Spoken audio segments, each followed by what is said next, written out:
all around.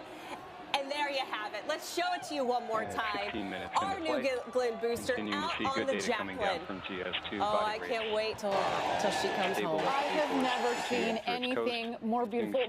Not since the first landing of New Shepard in November of 2015. My goodness, we are almost 10 years almost later. Exactly 10 years apart to land our booster.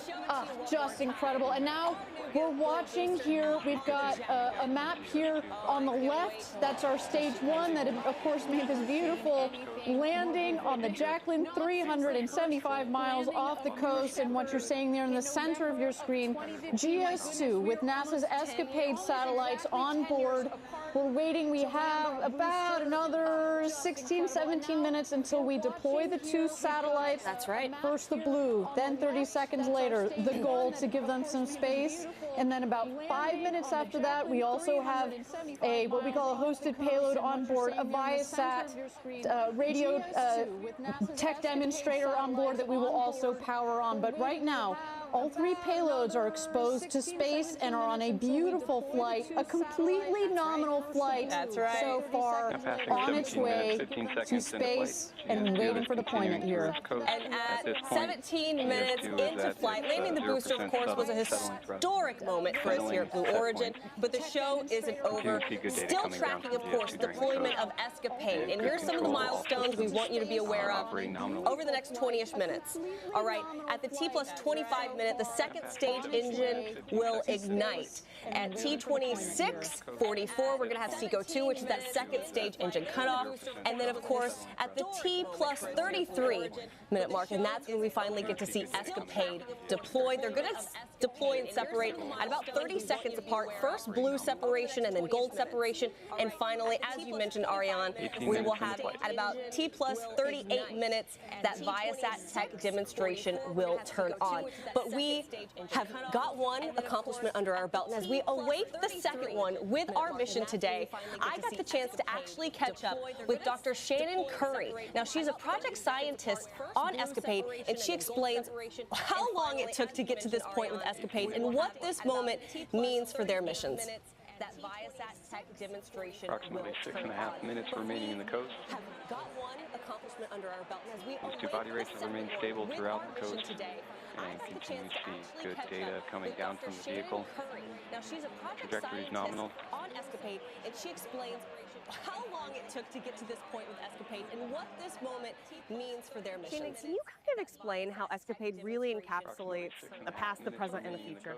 Yes, especially working with Blue Origin. What Escapade can do is tell us about what happened at Mars billions of years ago. It used to be habitable with oceans and lakes of water, but then something happened to its atmosphere. All of that water evaporated and dried up. Now we have this desert that it is today. And that brings us to today, which is that if we understand Mars's atmosphere and what it's doing, we can help protect future assets, especially not just robots landing on the surface, knowing how they enter that atmosphere safely, but it's not an if, it's a when humans actually go to Mars, and that brings us to our future. And so Escapade, working with a company like Blue Origin, is going to change how we get to Mars and how we protect our assets there, our robots and our crewed flight. What is the most exciting part about being a part of this project for you? So the thing I'm the most excited about is that this is going to change how we go to Mars. So we've never done a mission like this at NASA or really in any other part of the world. And using all of these commercial sectors where we're pushing the envelope and we're doing incredible kinds of technology to get low cost, high risk science and get our taxpayers the best bang for their buck. So you can't beat that. So can you dive in a little more and explain how both commercial and academic partnerships lead to something like less than 5 minutes remaining in the coast. The academic environment means you just get to think for a living. You get to think of these ideas, and this is where the theory comes in. But then the commercial partnerships, these are the experiments, these are people who make it happen. We make all of our dreams in academia, all of our dreams at universities happen. And NASA then enables that. So you have this like perfect 3 points of this like pyramid to do incredible and great things at places like Mars. How long has this project been underway? I mean, when did the first idea for Escapade come about, bringing it to today? Rob and I started thinking about this mission back in 2016 and 2017, and it took years of planning and years of iteration until we found the right partners, we found the right spacecraft, we found the right rocket, and here we are today. So we are coming up on 10 years in the making to make this happen. So 10 years in the making to get us to the point of launch. And then once it launches, you have another, let's see, we're in 2025, 2026, 2027, 2028, 2029, another 5-ish years of getting the data before you get the data and then processing that. 5 years of science to me sounds like heaven. So I think for some folks waiting is hard, but for the science team, we are ecstatic. We will take every single bit of data that we can get. And again, with working with our partners, being able to get all of that data and enabling this incredible opportunity to explore not just Mars, but actually the entire trajectory there, that's science waiting to happen. What is your message to all the collaborators who had hands on Escapade at this moment in time as you're kind of just waiting for it to deploy? To all of our collaborators, thank you from the bottom of my heart. We're so excited. We can't wait to work with you, and we're going to totally change how we do things on Mars. As we get ready for launch, my final thoughts are go Escapade, go Blue, and we're so happy to be here. And we're so grateful to have you on the team. Thank you. Thank you so much.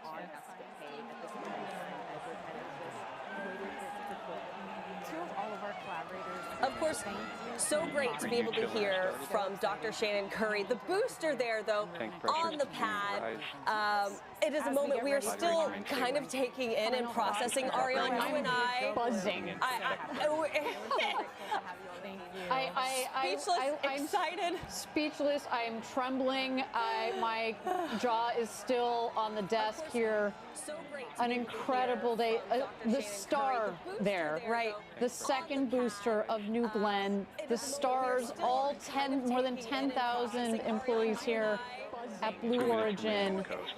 If you guys aren't as in shock as I am, this team has done an incredible job in the years, in the months leading up to this, in the minutes. There they are. There's the team. That's Kent, Washington, our headquarters. Wall-to-wall people, by the way. To see our launch control recycle like that, to see the team flip around the rocket from a valiant attempt on Sunday, dealing with solar weather that we haven't seen in years, working closely with our customers, especially with NASA. Thank you for your patience. And there's Huntsville, Alabama. Just an incredible, the epitome of teamwork all the way along to this moment to see Never Glenn tumbling the odds. And if you didn't know, that is what we have named this booster. It has been 10 years, as you said, Ariane, almost to the day. Almost to the day. Since we landed the New Shepard booster, and here we are in this incredible moment. And today, you and I talked about this earlier, today felt like the day. We walked in, and this was it. It felt right. It felt right. I'll tell you, Tabitha, I was there for the New Shepard's first landing, and it was a much different Blue Origin. We had a couple of hundred people. There were about a dozen or so of us off this back wooden porch with the radio, listening to launch control call the shots as we saw the New Shepard rocket come down a couple miles downrange with our naked eye, and you lose New Shepard over the horizon, but you saw this billow of dust, and we heard touchdown, and it was this same roar, this elation.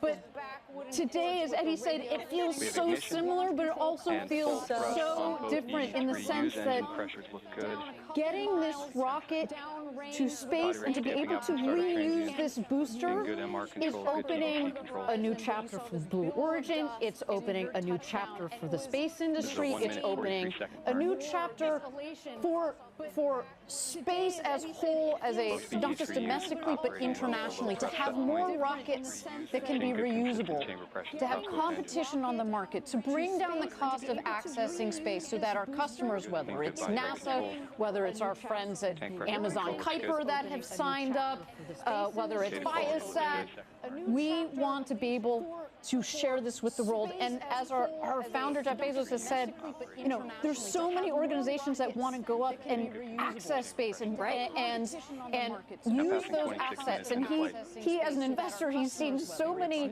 companies that have come to him and said, well, that's nice, but all of these organizations die on the vine unless you can reduce the cost of accessing space.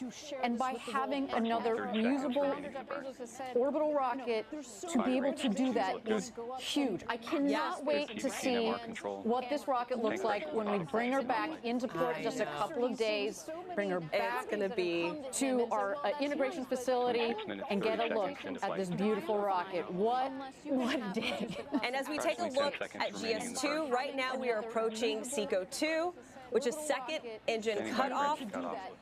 Huge. I cannot wait to see what this rocket looks like when we bring her back into port just a couple of days. And we have SECO. SECO is confirmed. So we have a map for you on your screen, but soon we should be back and able to communicate with our ground stations, and we would have a picture for you. Right now we are under 10 minutes until we're able to deploy Escapade, and if we do that, I mean, what a birthday gift to Dr. Nikki Fox. Yes, and two for two. So far, I'm so glad we had a shot of our Huntsville, Alabama team. They have built beautiful engines, the 7 BE4 engines that performed so wonderfully on the first stage. And now, as we have heard, the 2 BE3U engines up in space had 2 clean burns, giving the Escapade satellites a wonderful ride to where they need to go, setting them up on their trajectory to make it to Mars. And you know what? While we wait for this epic moment coming up with Escapade, let's send it back over to Eddie Safert with our crew here at Rocket Park.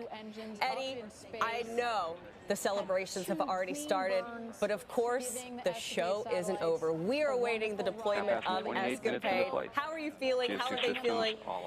Is everyone I know pretty excited about making mission number 1 check and mission number 2 coming up? Let's send it back over to Eddie Safert. Tabitha, Ariane, I don't know where to start. First off, it was pandemonium here, and just a feeling of utmost pride and gratitude that we got to witness that. I had to step back because the party's ongoing. I can see it with my eyes. It's just years of hard work. You know, there was chants while we were doing the last session, and it was next stop moon. This is the beginning. Today is day 1. You know, at Blue Origin we say gradatum ferociter. This was a ferocious step. I had to step back because the party's ongoing. That's to put it lightly, a ferocious step. I think I was screaming and banging on the desk. Ariane, you were almost in tears. I know this moment for all of us, and we are here on TV just representing, as you said, the more than 10,000 employees. We get to peek into Huntsville and to Kent and into Van Horn, but everywhere across this country, I think people are celebrating, knowing that we've really made this big step that you've mentioned toward making space more accessible. And I know there's future generations watching right now. I know there's people from all around the world, as far as Brazil, watching right now. And those individuals have to know that we are setting up the future. That's the only way I know how to put it. We are setting up the future. Today was a monumental step for that. Well, you know, you see future generations. I actually got a photo from my husband who has my babies propped up and watching this. And I'll tell you, my 3-year-old, she just thinks that our rocket launches and lands. Oh yeah, that's all she's ever known. That's all she has ever known. So to be able to show her this live, I'm super proud of being part of this team. I always have, and today is an extraordinary highlight. Eddie, you've been here along with me for 11 years. How do you feel? launches and lands. Well, no, congratulations. I mean, as you were talking about earlier, how we were sitting in the back porch of Mission Control in West Texas 10 years ago, almost to the day, and how far you've come. You know, your girls are looking at you. That's your rocket that landed today. That's all our rockets, but a special congratulations to you. That's right. How do you feel? No, there's so many reflections that, go ahead. Oh, I was just going to say, you're right. You know, it's our rocket. It's such something that just brings our team together. I know we can't turn the camera around. I can't imagine why. But how are those celebrations still looking? How many people would you imagine are up there with you? Well, we were 500 plus strong, more or less, throughout the whole party, and the energy never abated through the first go-no-go poll for terminal count up to the first 20-second countdown, and in the recycle, the spirits were high. I know we can't turn the camera around. I can't imagine. Eddie, the spirits are high, and they're going to continue. I can't wait to talk to you after this webcast, give you a high five, but you're looking at a live look. This is Escapade in space, the twin spacecrafts that will be heading to Mars in 2027. For the first time ever, 2 spacecrafts at the same time are going to be studying the red planet. And also, for the first time ever, we're able to send this in kind of this in-between period. We didn't have to hit that exact Mars window because they're going to make their way to Mars on the right trajectory, and this is something completely unique for NASA and for us here at Blue Origin. Again, there's a live look at the Jacqueline, the booster, so aptly named, never tell me the odds, sitting so perfectly on that feather, unlike anything we've ever seen. And in the next minute here, you are going to see those payloads deploy. What a moment. Hopefully we'll get that live shot again. We had what's called an ESPA ring that's on top of the payload adapter, and they are on the payload ring, the ESPA ring laterally. So first the blue satellite's going to deploy. 30 seconds later, the gold will deploy, and then we also have the Viasat tech demonstrator at 38 minutes into launch that will also turn on. We had what's called an ESPA ring that's on top of the payload adapter, and they are on the payload ring. Yes, you can follow along right here on your screen. The telemetry there at the bottom. In the next 40 seconds, that is the moment where mission objective number 2 will hopefully be coming to fruition. Coming up on 33 minutes into flight. We're standing by for spacecraft 1 set shortly. Vehicle body rates are remaining stable, leading into the separation event. The telemetry there at the bottom. In the next 40 seconds, that is the moment Standing by for where mission spacecraft set. objective number 2 will hopefully be coming to fruition. Coming up on 33 minutes into flight. We're standing by for spacecraft 1 set shortly. And we have good indication of Escapade Blue spacecraft We do separation. have payload separation confirmed. Go Blue. Second payload coming up, as we mentioned. Just about a couple of seconds more here. Standing by for spacecraft 2 set. And we have good indication. Oh, beautiful live shot from over 700 miles in space. Confirmed. And gold has separated. Second payload. Congratulations, Escapade. Both blue and gold have successfully deployed. We have successfully landed the booster, and we have successfully deployed both the blue and gold satellites for Escapade. 2 for 2. There goes our robotic vehicle that is securing the GS1 onto the Jacqueline. That's right. Absolutely spectacular. Escapade, you are headed to Mars.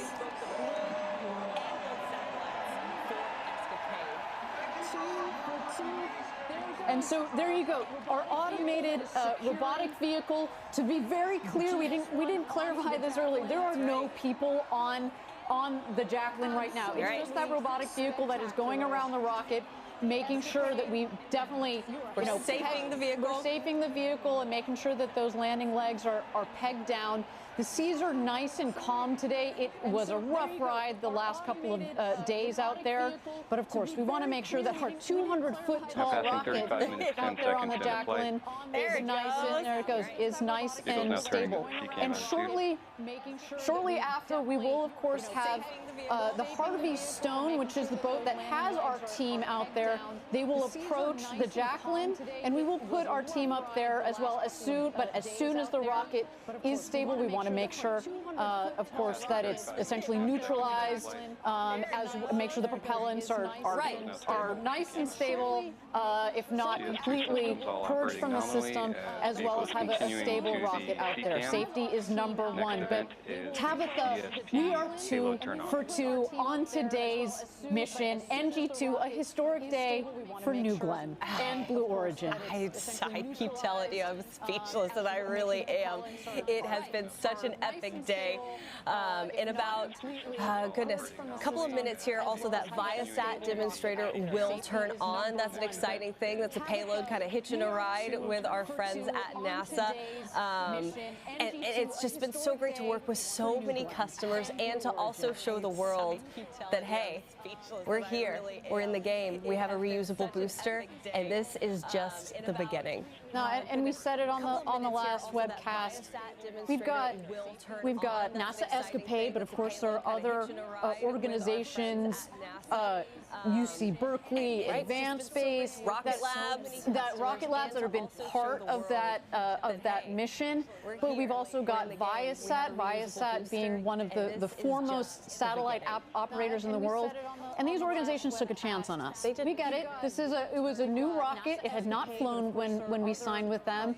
This means a lot to us that you have put your technology, your babies in our hands on top of this rocket. You trusted our team. You trusted our method. We got you there, and we cannot wait to take our other signed customers as well as our other future to-be signed customers. We are open for business, baby, on New Glenn. A new day, a new chapter has just opened for, as we said, Blue Origin, but also the space industry. Would you say a new era? Would you say a new era? It's a new era. This is it. It's a new era. And as we said, at the T plus about 38-minute mark, which is happening here in the next 20-ish seconds, that's when the Viasat demonstrator should be turning on. But not to worry, if we don't get an immediate signal, that is totally okay, because that just means it's not connecting to the ground system. They wait about another hour, and then they try again. So some exciting stuff. And then just to know that we were a part of a payload going to Mars that we're going to be getting data from that is going to tell us so much more about the Red Planet. For us to send future humans to the Red Planet, how epic is that? Today was the first day in at least a 5-year mission. Yeah, no, we're going to be soaking this in for another 5 years. The power of this mission, we're gonna feel it. It's not just something that's up and back. I mean, it is something that's up and back. I take that back. Look at that rocket. That rocket is up and back. But the other objective, of course, are payloads with NASA Escapade. We'll be working hard for us and working hard for NASA. Yeah, and right now, there you have it. There is New Glenn, out on the Jacqueline, right in the middle of the feather. Our ROV is currently helping save the vehicle, and I mentioned with you, I got to go out on the Jacqueline and explain the operations. This is just step 1. Then they're going to be able to go and secure all of those landing legs, and then once everything is good to go, a crew can come right back on the Jacqueline and get ready to bring it back here to Cape Canaveral. And I mentioned this. Oh wait, I just heard CSP has powered on, Viasat has powered on, it has made connection. That's a bonus. That's 3 for 3. 3 for 3. A great day for our customers, and that is really, really important. And you see we've talked about our robotic vehicle that is down there. Right. We mentioned it at the beginning of the webcast. That landing pad is the same, has the same diameter, the landing zone, as New Shepard. I know, New Shepard, and it's only 150 feet wide. So it's about 400 feet long, Jacqueline is, and 150 feet wide. I want you to imagine landing a skyscraper on something that is that size. Incredible. Oh, and then there you have it. There is, of course, we're continuing to monitor GS2, but now we know Escapade is deployed, Viasat is working. So with that, it has been an incredible, fantastic. I don't know if there's enough words for me to say about what this day means for everyone here at Blue, for the space industry, for New Glenn, and for Escapade. Just wow. Yeah. I mean, let's take a moment to reflect on the key moments of today's mission. We not only met our mission objectives today, we exceeded them. That's right. Some of those, just to call them out. We had a clean liftoff. The 7 BE4 engines, they burn that beautiful blue LNG. I wish we could say that we planned it like that, but no, we use the LNG because it's beautiful. It works really well in these BE4s. Stage separation, the two stages separated. We then had the second stage that made a nice clean burn to get our payloads into orbit. We safely delivered the payloads. And then, of course, we had the first booster landing ever of New Glenn. Oh, well, what happened? Oh, something happened today? Yeah, we had, there's that thing that happened. New Glenn came back for the first time ever. These are just incredible feats of engineering. It is very hard to do. I think by now we think that it's just normal. As I said, my child thinks that it's normal, but it is so difficult when you're trying to land. And now the next critical step for our team here will be to get that booster back, look and see how it's performed, and of course, do the refurbishment on it, because we are going to fly that booster again. Absolutely. That was just round one. And of course, Ariane, I just have to tell you for a moment, it's been an honor to have you here on the desk with me. I mean, you have such an incredible career under your belt, being able to help walk our viewers through every important step and every important moment here. I mean, you are just the legend herself, so thank you. And I'm so grateful I got to share this moment with you, holding your hands, holding our breaths, watching the booster land. Thank you, Tabitha. It's been an honor, and thank you so much for being on the desk with me. This is a day that I will never forget. It's being able to be part of this flight today. It's been something so central to the work of us here at Blue Origin for so long, not just since we landed New Shepard, but since we started this company. And to be part of this historic day, I mean, people have said, well, why have you stayed so long at Blue? Why do I stay so long at Blue? Because we're doing extraordinary things, and we have an extraordinary team. It's an honor to be part of this squad. And it's been an honor for me to be able to represent more than 10,000 of you here on the desk, being able to speak for Team Blue. But if you were inspired, listen, I love a shameless plug, so come here. If you were inspired and energized by what you saw today, because as we said, this is just the beginning, we do really cool stuff here. I mean, look, you can host a webcast, you can launch a rocket, you can build engines. If you want to learn more, go to blueorigin.com/careers, because we would love to have you help us build the road to space. And as you just saw, we're pretty good at it. We're going to Mars today. We're going to Moon. The Moon is a team. We're also going our own payloads to Mars. You want to build those? You said build the road to space. Come join us. But hey, maybe maybe you're not ready for that step. That's okay. You still want to help celebrate this moment. You can get some great launch gear in our Blue Origin shop. Pick up the look at that sweet mission patch to capture today's momentous event. Join us. Visit online shop.blueorigin.com. Yeah, real quick, we have to plug this patch. A couple of things to notice. New Glenn's second stage mission, ascending to Mars with Escapade. Top right, you'll see the... You can get some great launch gear in our Blue Origin shop. Pick up the look at that sweet mission patch to capture today's momentous event. Join us. Visit online shop.blueorigin.com. Yeah, real quick, we have to plug this patch. A couple of things to notice. New Glenn's second stage mission, ascending to Mars with Escapade. Top right, you'll see the...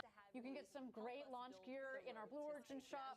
Pick up our viewers who tuned in to watch this historic launch. You too were part of today's history. And to the many people at Blue Origin, who has spent years designing this rocket, building this rocket, testing it, getting it ready for today, we want to say thank you to you. We also want to say thank you to the FAA and to the range down here in Florida for supporting us, to the state of Florida, from the governor on down. Thank you. You are part of this team as well. This is going to conclude our second mission for New Glenn. The next era of space flight at Blue Origin is upon us. It feels so good to say that. Once again, my name is Tabitha Lipkin. For myself, Ariane Cornell, Eddie Safert, and every single person here at Blue Origin, more than 10,000 employees, we want to say thank you, and we are going to see you on the next launch. Welcome to the next era for Blue Origin. Until next time, stay cool and Gradatum for Roster. Once again, my name is Tabitha Lipkin. For myself, Ariane Cornell, Eddie Safert, and every single person here at Blue Origin, more than 10,000 employees, we want to say thank you, and we are going to see you on the next launch. Welcome to the next era for Blue Origin. Until next time, stay cool and Gradatum for Roster.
36 on Cape Canaveral. 7 BE-4 engines will ignite and propel the rocket upward with over 3.8 million pounds of thrust, or roughly 17,000 kilonewtons.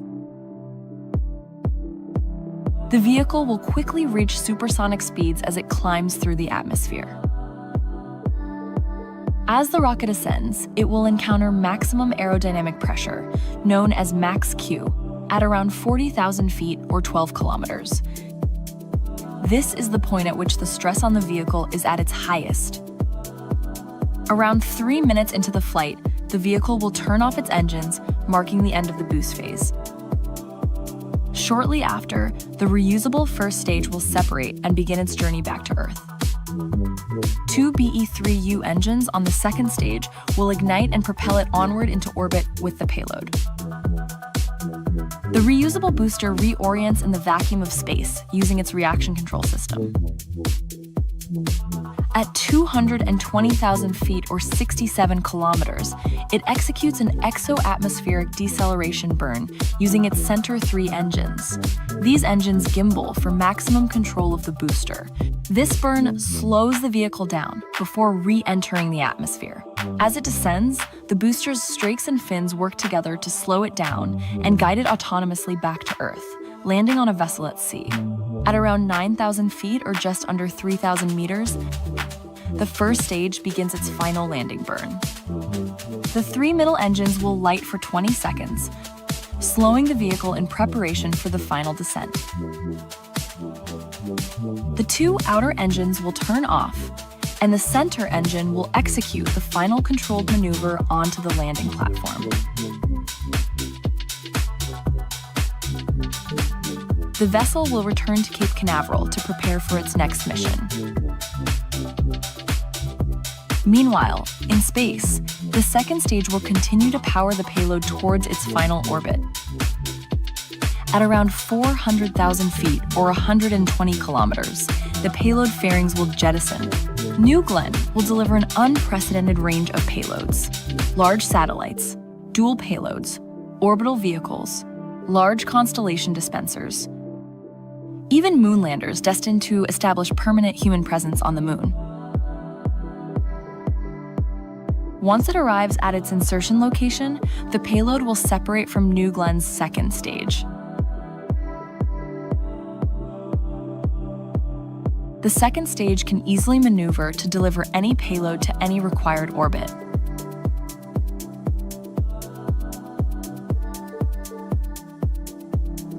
This is New Glenn. This is how we will build a road to space. New Glenn has already made history. On its second flight, Blue Origin's powerful orbital-class rocket lifted off from Launch Complex 36 at Cape Canaveral.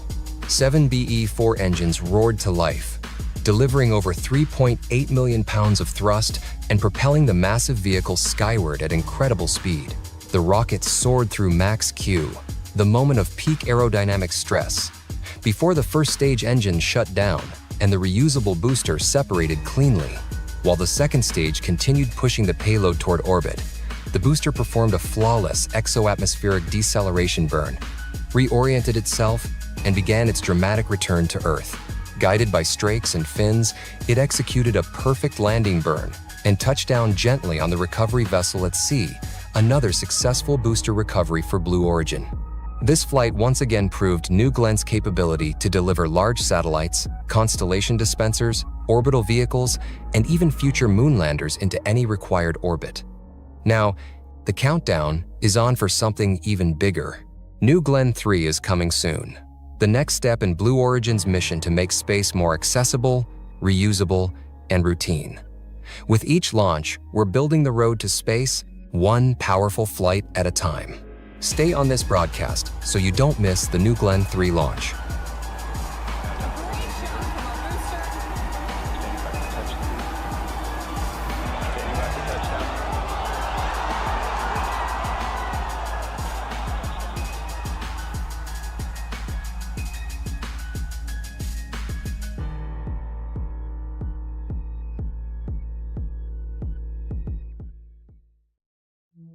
New Glenn lifts off from Launch Complex 36 on Cape Canaveral. 7 BE-4 engines will ignite and propel the rocket upward with over 3.8 million pounds of thrust, or roughly 17,000 kilonewtons.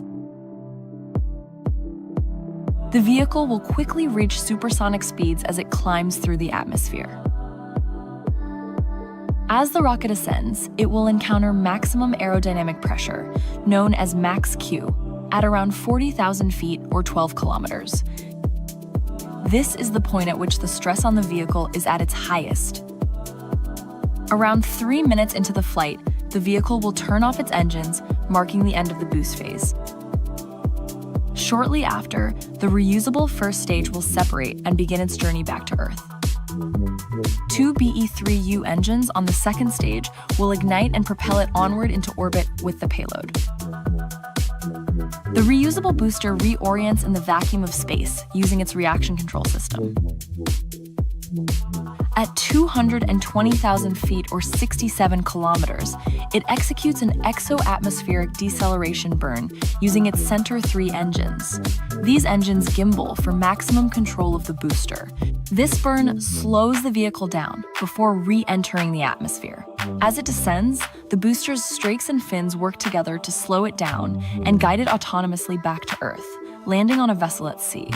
At around 9,000 feet or just under 3,000 meters, the first stage begins its final landing burn. The 3 middle engines will light for 20 seconds, slowing the vehicle in preparation for the final descent. The 2 outer engines will turn off, and the center engine will execute the final controlled maneuver onto the landing platform. The vessel will return to Cape Canaveral to prepare for its next mission. Meanwhile, in space, the second stage will continue to power the payload towards its final orbit. At around 400,000 feet or 120 kilometers, the payload fairings will jettison. New Glenn will deliver an unprecedented range of payloads: large satellites, dual payloads, orbital vehicles, large constellation dispensers, even moonlanders destined to establish permanent human presence on the moon. Once it arrives at its insertion location, the payload will separate from New Glenn's second stage. The second stage can easily maneuver to deliver any payload to any required orbit.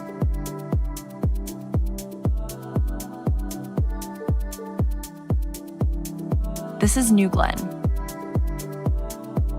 This is how we will build a road to space. New Glenn has already made history.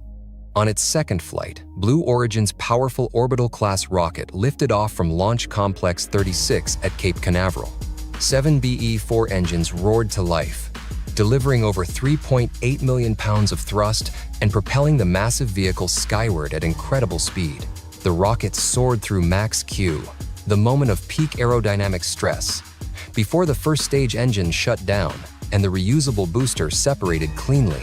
While the second stage continued pushing the payload toward orbit, the booster performed a flawless exo-atmospheric deceleration burn, reoriented itself, and began its dramatic return to Earth. Guided by strakes and fins, it executed a perfect landing burn and touched down gently on the recovery vessel at sea, another successful booster recovery for Blue Origin. This flight once again proved New Glenn's capability to deliver large satellites, constellation dispensers, orbital vehicles, and even future moonlanders into any required orbit. Now, the countdown is on for something even bigger. New Glenn 3 is coming soon. The next step in Blue Origin's mission to make space more accessible, reusable, and routine. With each launch, we're building the road to space, one powerful flight at a time. Stay on this broadcast so you don't miss the New Glenn 3 launch.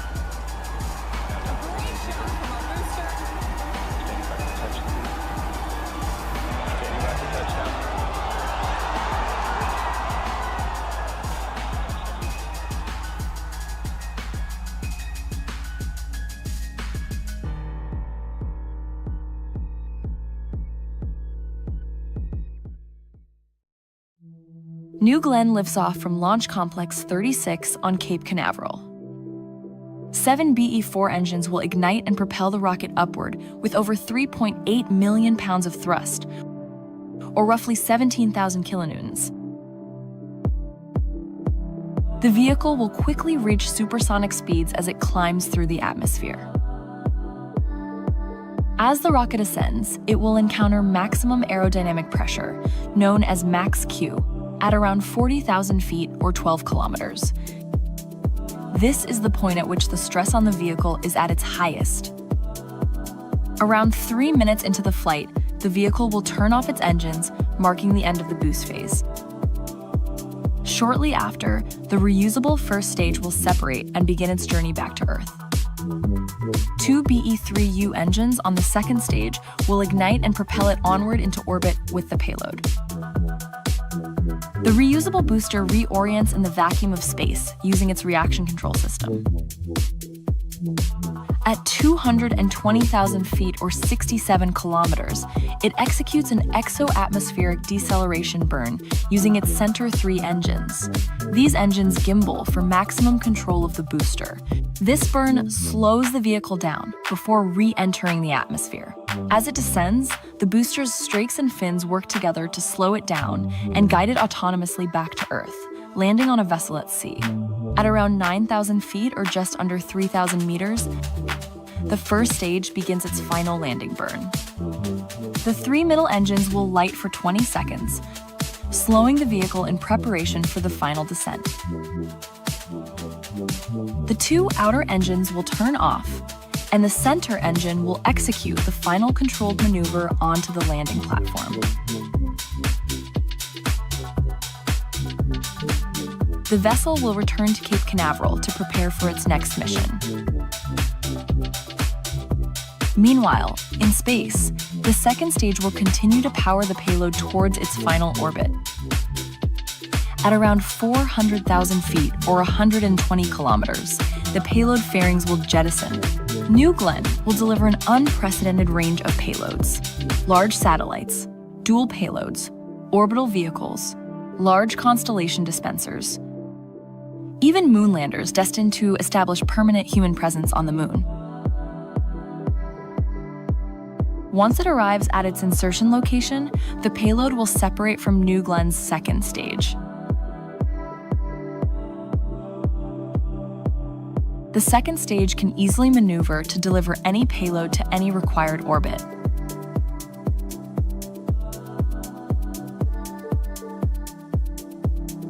This is New Glenn. This is how we will build a road to space. New Glenn has already made history. On its second flight, Blue Origin's powerful orbital-class rocket lifted off from Launch Complex 36 at Cape Canaveral. 7 BE-4 engines roared to life, delivering over 3.8 million pounds of thrust and propelling the massive vehicle skyward at incredible speed. The rocket soared through Max Q, the moment of peak aerodynamic stress, before the first stage engine shut down and the reusable booster separated cleanly. While the second stage continued pushing the payload toward orbit, the booster performed a flawless exo-atmospheric deceleration burn, reoriented itself, and began its dramatic return to Earth. Guided by strakes and fins, it executed a perfect landing burn and touched down gently on the recovery vessel at sea, another successful booster recovery for Blue Origin. This flight once again proved New Glenn's capability to deliver large satellites, constellation dispensers, orbital vehicles, and even future moonlanders into any required orbit. Now, the countdown is on for something even bigger. New Glenn 3 is coming soon, the next step in Blue Origin's mission to make space more accessible, reusable, and routine. With each launch, we're building the road to space, one powerful flight at a time. Stay on this broadcast so you don't miss the New Glenn 3 launch.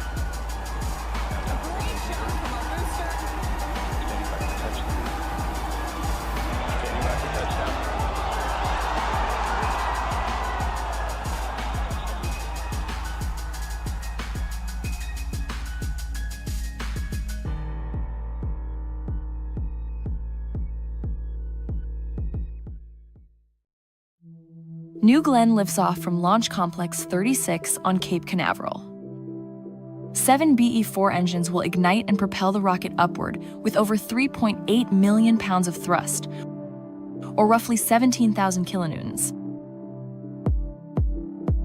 The vehicle will quickly reach supersonic speeds as it climbs through the atmosphere.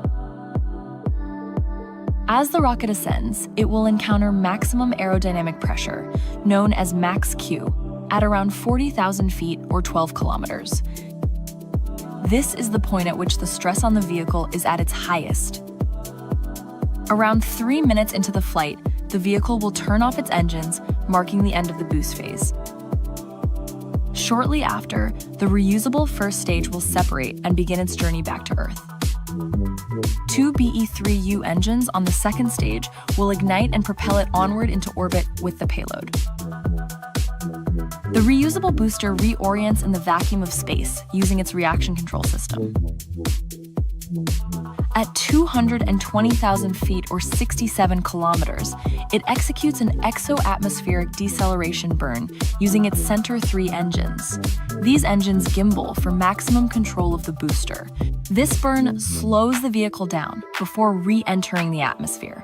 As it descends, the booster's strakes and fins work together to slow it down and guide it autonomously back to Earth, landing on a vessel at sea.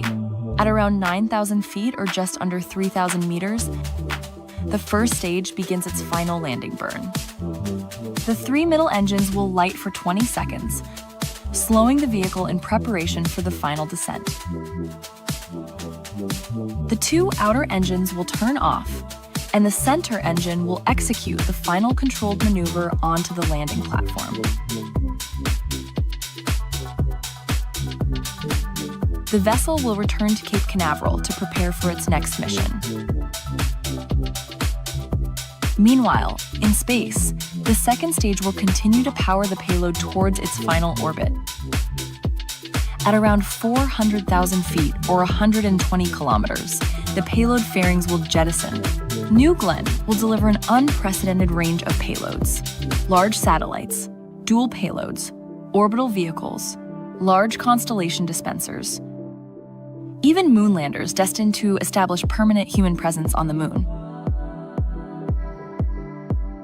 Once it arrives at its insertion location, the payload will separate from New Glenn's second stage.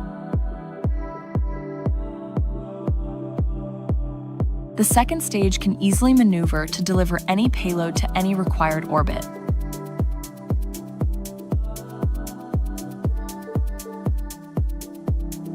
This is New Glenn.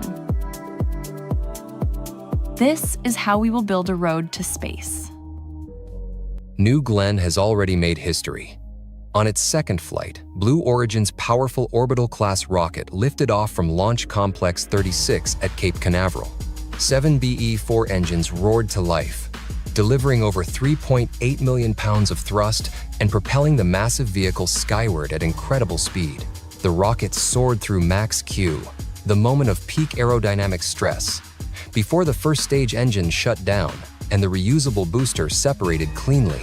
While the second stage continued pushing the payload toward orbit, the booster performed a flawless exo-atmospheric deceleration burn, reoriented itself, and began its dramatic return to Earth. Guided by strakes and fins, it executed a perfect landing burn and touched down gently on the recovery vessel at sea, another successful booster recovery for Blue Origin. This flight once again proved New Glenn's capability to deliver large satellites, constellation dispensers, orbital vehicles, and even future moonlanders into any required orbit.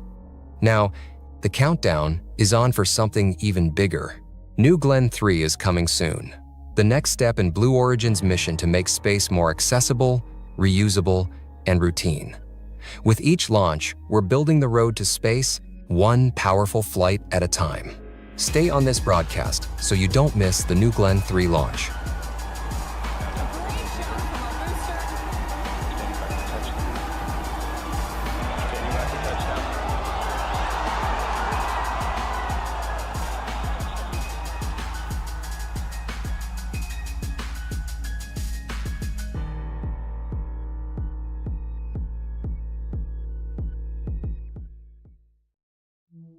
New Glenn lifts off from Launch Complex 36 on Cape Canaveral. 7 BE-4 engines will ignite and propel the rocket upward with over 3.8 million pounds of thrust, or roughly 17,000 kilonewtons. The vehicle will quickly reach supersonic speeds as it climbs through the atmosphere. As the rocket ascends, it will encounter maximum aerodynamic pressure, known as Max Q, at around 40,000 feet or 12 kilometers. This is the point at which the stress on the vehicle is at its highest. Around 3 minutes into the flight, the vehicle will turn off its engines, marking the end of the boost phase. Shortly after, the reusable first stage will separate and begin its journey back to Earth. 2 BE-3U engines on the second stage will ignite and propel it onward into orbit with the payload.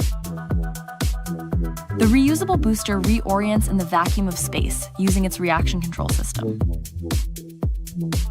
At 220,000 feet or 67 kilometers, it executes an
Good morning and welcome to launch day at Rocket Park. What you're looking at right now is New Glenn live on the pad at Launch Complex 36 here on Florida's Space Coast, which is also the home to our New Glenn manufacturing facility, also known as Rocket Park.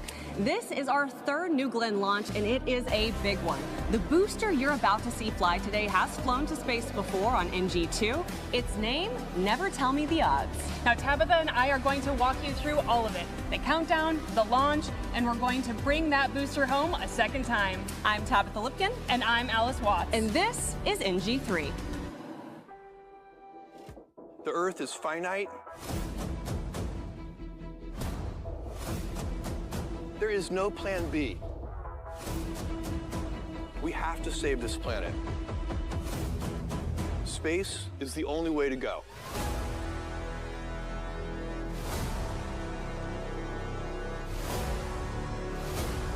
If we move out into the solar system, we have unlimited resources. We can have 1 trillion humans in the solar system. This would be an incredible civilization.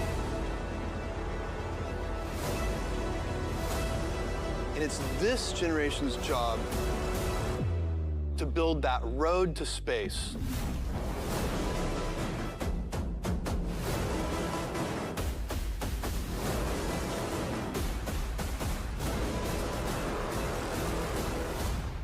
And then amazing things will happen.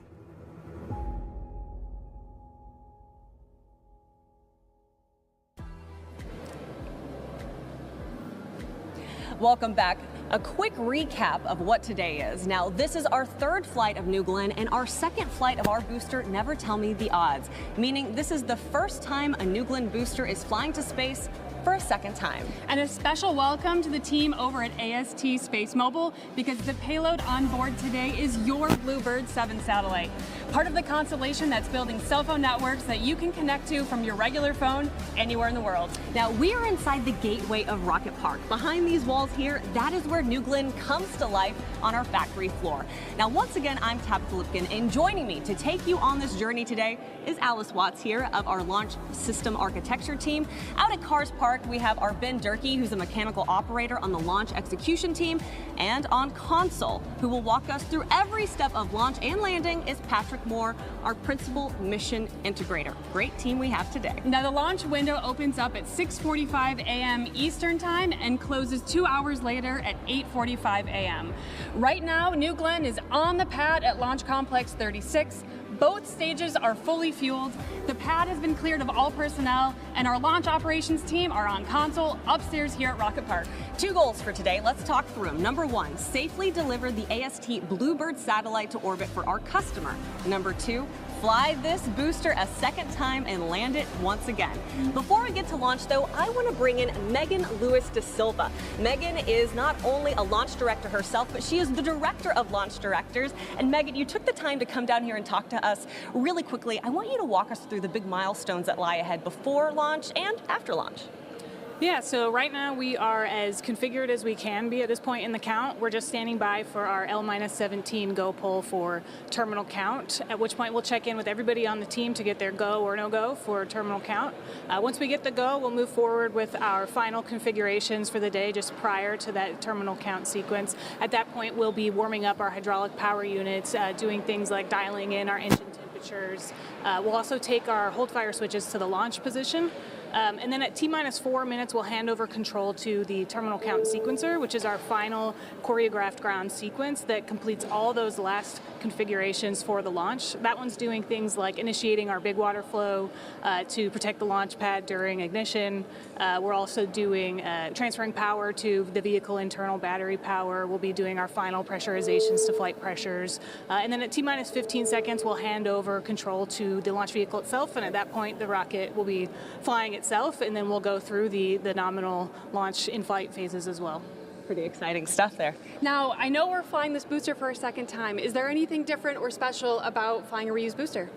So not for today's countdown. There's nothing different about a refurbished booster. The different part actually already happened when the booster returned from NG2.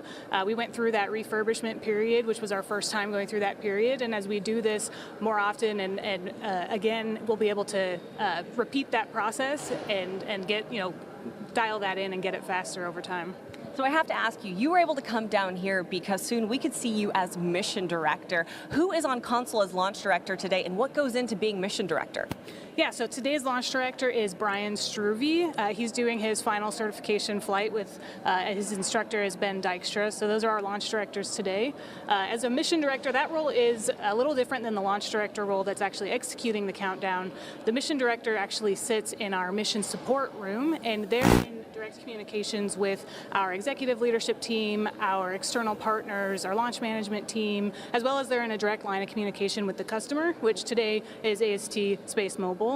So they're just providing that opportunity for the customer to ensure that they get a voice on launch day. And then in the event that anything significant happens today, that launch management team is there to evaluate and make a recommendation for a path forward. Awesome. And last but not least, what was today's launch day song for you and the team?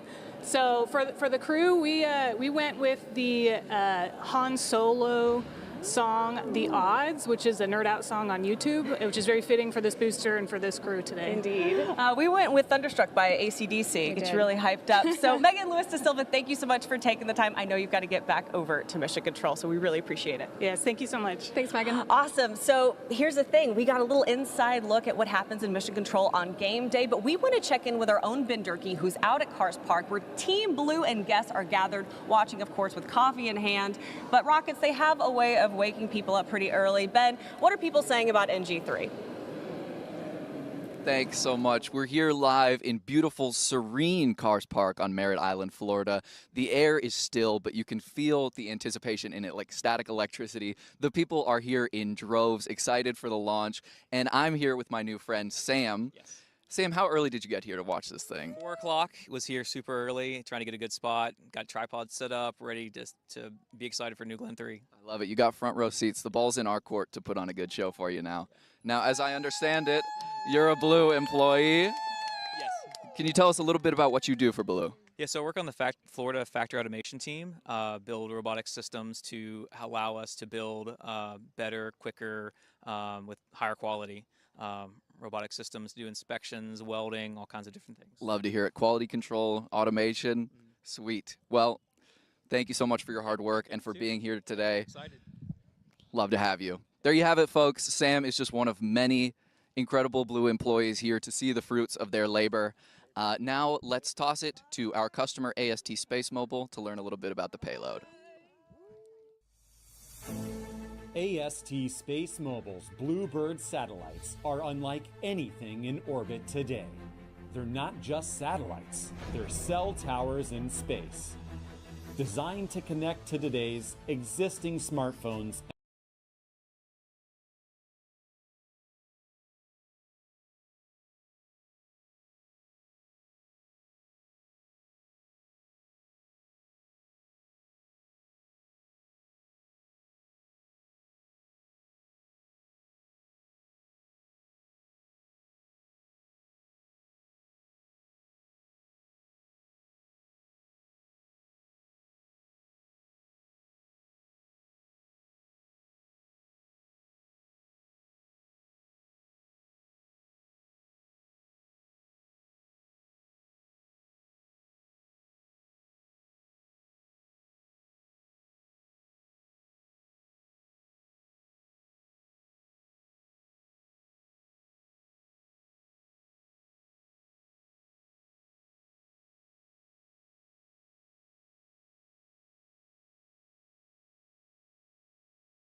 POI.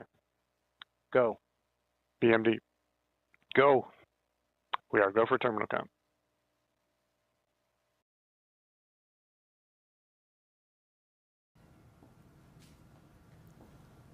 All right. Now let's take a moment here. We are at L minus 16 and a half minutes.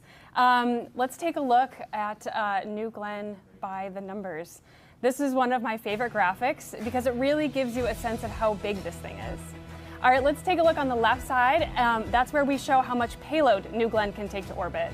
Now, when going to low Earth orbit, or LEO, New Glenn can carry almost 45 metric tons, which is equivalent to 20 full-size trucks. To geostationary transfer orbit, or GTO, which is where most of the communication satellites live, it's a much higher orbit, it can carry around 13 metric tons or 6 pickup trucks. Now, those fins that you see near the top of the booster, each are about 16 feet long, roughly the size of a car, and they're a part of how the booster steers itself back home through the atmosphere. Now, the landing legs, they only take 8 seconds to deploy. They stay tucked away during flight so they're not exposed to re-entry heat. The whole vehicle stands 321 feet tall. And now on the right-hand side of your screen, you will see our engines. The BE3U engine on the upper stage, they're 14 and a half feet tall and each generate 175,000 pounds of thrust. The BE4 engines that are on the first stage are just over 12 feet tall and each generate 550,000 pounds of thrust. And we're on a path to get those BE4s up to 640,000 pounds of thrust. Now let's take a moment here and throw it back to Ben. He's with everyone out at Cars Park. Ben, you're watching today not only as a fan, but you're also on our launch execution team. Tell the viewers and tell me a little bit about what your team does on a day like today. That's absolutely right. Thank you, Alice. I have the immense privilege of working out at our launch pad, Launch Complex 36. And while we've touched on the details of the vehicle, I would like to talk a little bit about my team's pride and joy, our TE, or Transporter Erector. Now, on paper, the TE does exactly as advertised. It's that giant steel beast you see in the shadow of the rocket that rolls the launch vehicle out to the pad and points it up at the sky where it's meant to be. But if you take a closer look, there is a complex symphony of systems that need to work in concert to enable a New Glenn launch. So it's my team's responsibility to operate those systems during a launch campaign and to improve upon them in the interim. That's mechanically, electrically, software-ally, you name it, we wear a lot of hats. So while I'm out here enjoying this beautiful sunrise with this incredible crowd, the rest of my team is in the launch control room, laser focused on getting ready for our most critical moment, which is at T-0.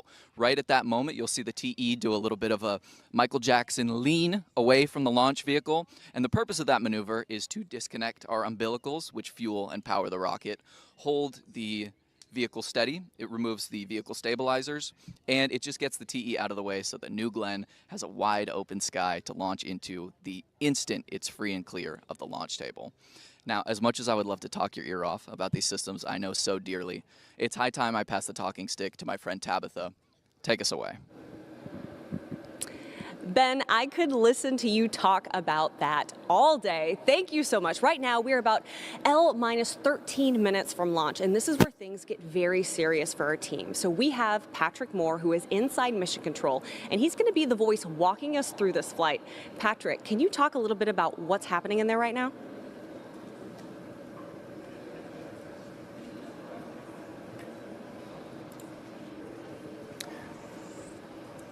Yeah. Hey, Tabitha and Alice. I'm here in the Mission Control Room. In the room here with me is a group of Blue Origin and AST team members, and they're supporting the launch from a number of different functions. Today's countdown has been pretty calm overall. The team has been working through the countdown processes. Now that we're coming up on L-12 minutes, things start getting a little quieter as everyone's listening closely to the communication nets and watching their screens. But this is where things get really exciting. So coming up next is going to be the terminal count starting at L-4 minutes. This is where the rocket and ground systems go through their final automated checks that lead up to the final pre-launch activation activities. So in terminal count, you should expect to see things like the tank vents are going to lock up, the hydraulic pump starts spinning up. We're going to transfer control from the ground system to the flight computers on the rocket. We're going to start the big water system, and then finally you'll see the engines light and then lift off. After liftoff, you're going to be hearing from me again, where I'll be looking at real-time data that's coming in to me here on the screen, and I'll be talking over the commnet to tell you what's happening in flight. Looking forward to it. Talk to you again soon. Back to you, Tabitha. Thanks, Patrick. We are definitely looking forward to hearing from you and seeing you again.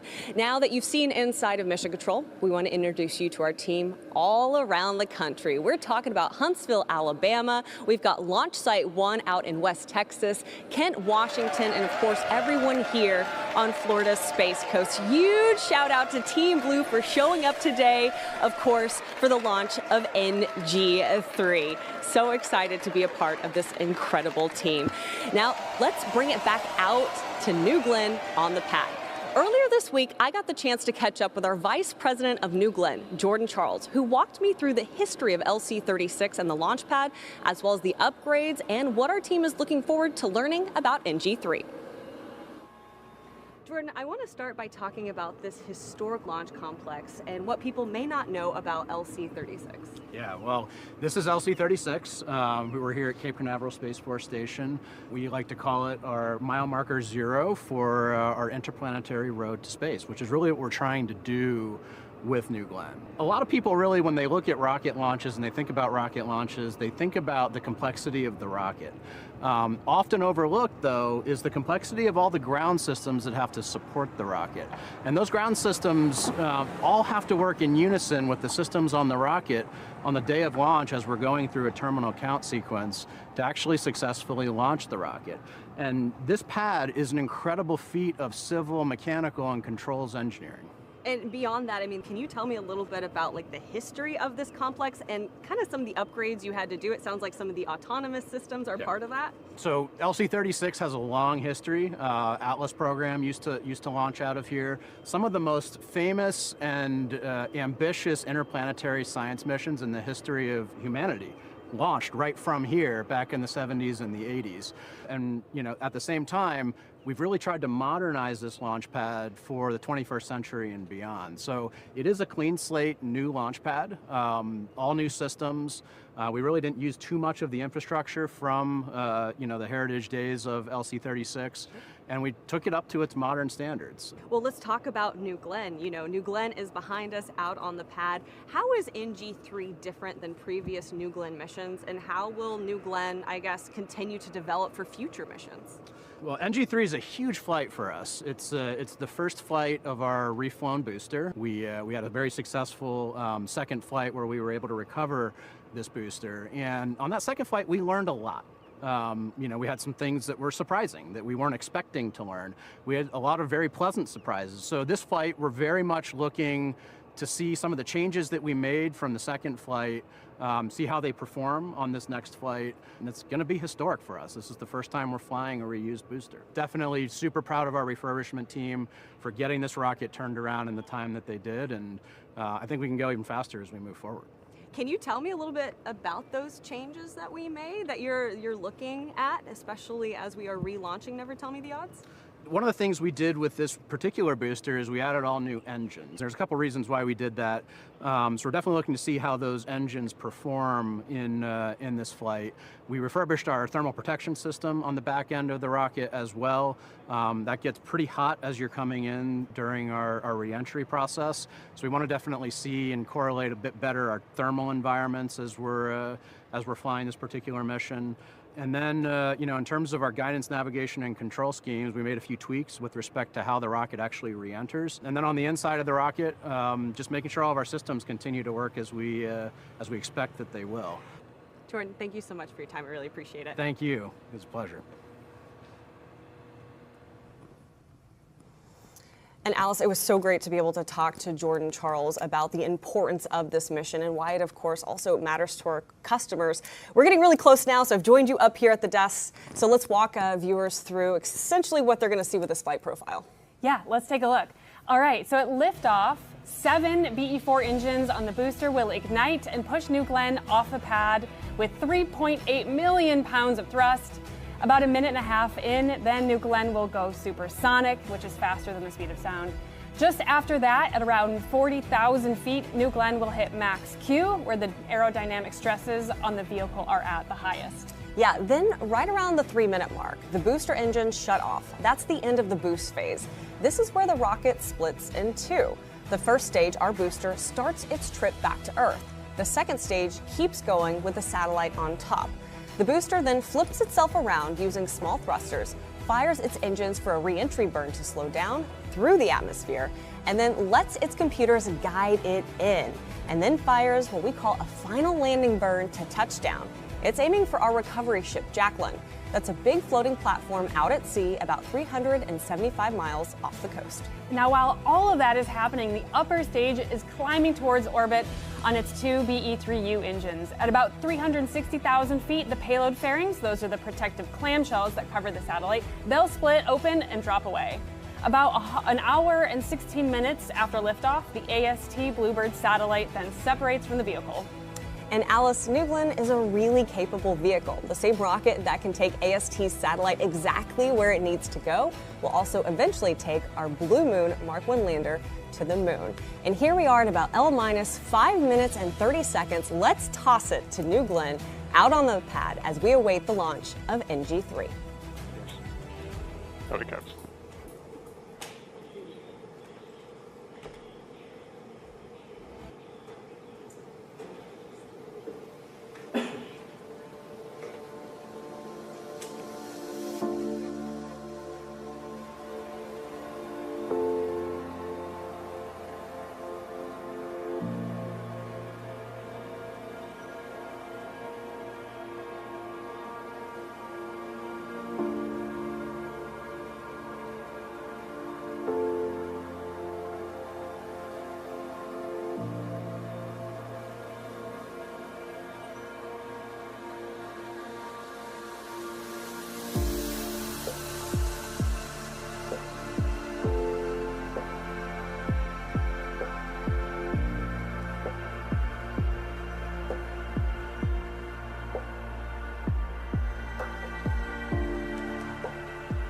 Now, in the last 4 minutes or so, just before launch, New Glenn switches over to fully autonomous mode, meaning the vehicle's own flight computers take over and the people on the ground stop commanding it directly. Yeah, this is where we want to hand it off to our Patrick Moore, who is inside mission control, who you saw earlier. He's going to take us through launch and landing.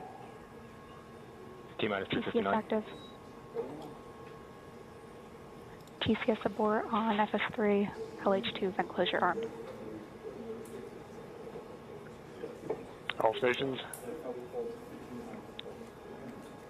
TCS, stand by. GSW, has TCS abort saving complete? All right, if you have been following along on your screen, you see the T-clock. It has stopped at 3 minutes and 57 seconds. We are currently in a hold. We will stay here on New Glenn. I'm going to find out some more information about this hold and get that information back to you.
Ladies and gentlemen, I want to inform you that the Blue Origin New Glenn 3 launch has been interrupted.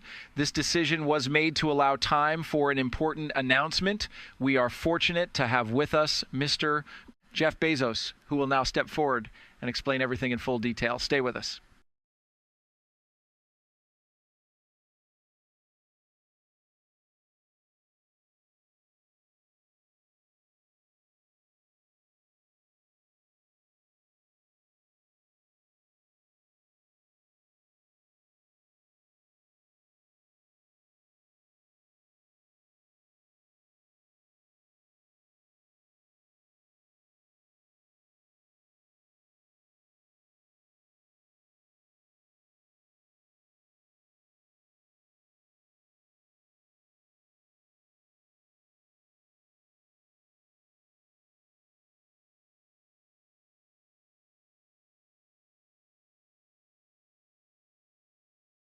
Ladies and gentlemen, I want to inform you that the Blue Origin New Glenn 3 launch has been interrupted.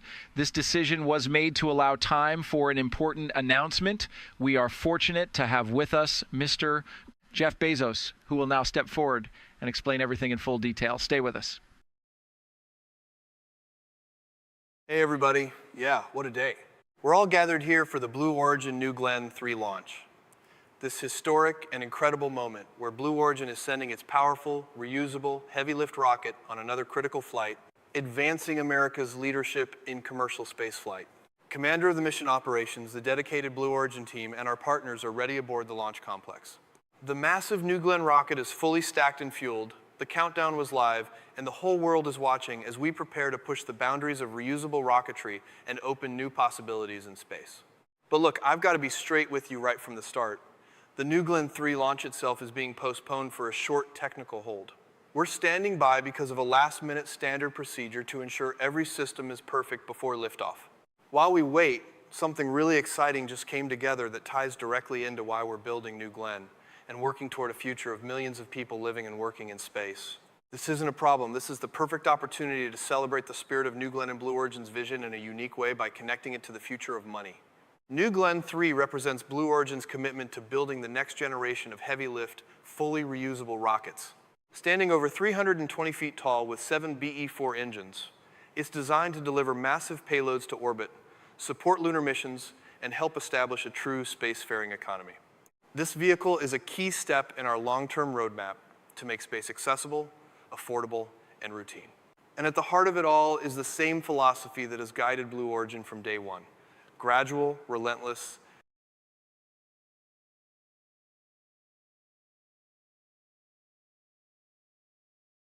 is exactly what version of reusable rockets, like New Glenn. No unnecessary gate. Are you looking at 4x4s on cars.com again? I honestly don't know what you're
You are watching the launch of NG3. You see New Glenn out there on the pad. We're at T-minus 3 minutes and 57 seconds. We have entered a hold. This is prior to terminal count, and a new T0 is forthcoming. Now, while we're in this hold, I want to talk about and watching their screens. But this is where things get really exciting. showing up today. Of this week, I got with New Glenn. A lot of people really want, which is 98 meters. This is an orbital launch vehicle built around a single idea. If we're going to have millions of people eventually living and working in space, we need a much cheaper, much more reliable way to get there. It can carry up to 45 metric tons to low Earth orbit and 13 metric tons to geostationary transfer orbit, the higher orbit used by a lot of those communication satellites. Now, the first stage, the booster, is designed to fly at least 25 times. Every time we land it and fly it again, instead of throwing it away, the cost of going to space comes down. And the fairings, that's the protective nose cones that cover the payload, is 7 meters wide. That's about twice the usable volume of most fairings that are flying today, which means we can carry bigger and more ambitious things. New Glenn isn't just changing how we get to space, it's changing what's possible once we get there. the size, the capability, the payload volume of New Glenn was all developed not only for today, but for the future. We have a first stage that is designed from the ground up to be operationally reusable. We have a second stage that is one of the largest upper stages to ever fly to space. New Glenn being a reusable launch vehicle is so beneficial to future lunar missions. It's going to allow us to keep that cadence going, where we'll be able to launch multiple landers over and over again so that we can reduce the cost of access to the moon. It is designed to be an incredibly resilient vehicle with a tremendous amount of mass-to-orbit capability. We can do anything from low Earth orbit missions, where we're deploying a whole lot of small spacecraft, to geostationary missions, where we've got a large monolithic spacecraft. We can do very large modules of future commercial space stations on a single launch. We can take dozens and up to 50 to 100 satellites per New Glenn mission. It is our avenue to significantly reduce the cost of access to space. We've been working with a huge variety of customers, and they're really rethinking their business models because of what New Glenn unlocks for them. New Glenn will be able to launch a lander to the moon in a single launch. That's an incredible capability that this one launch vehicle will be able to do. We built these landers specifically to fly with New Glenn. And that's what's so great about having the launch vehicle and the landers all part of Blue Origin, is that we work together.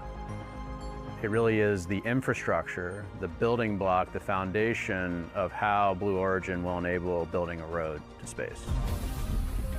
We've got a number of programs we're working on which will benefit national security customers and other customers, providing on-orbit maneuvering capabilities.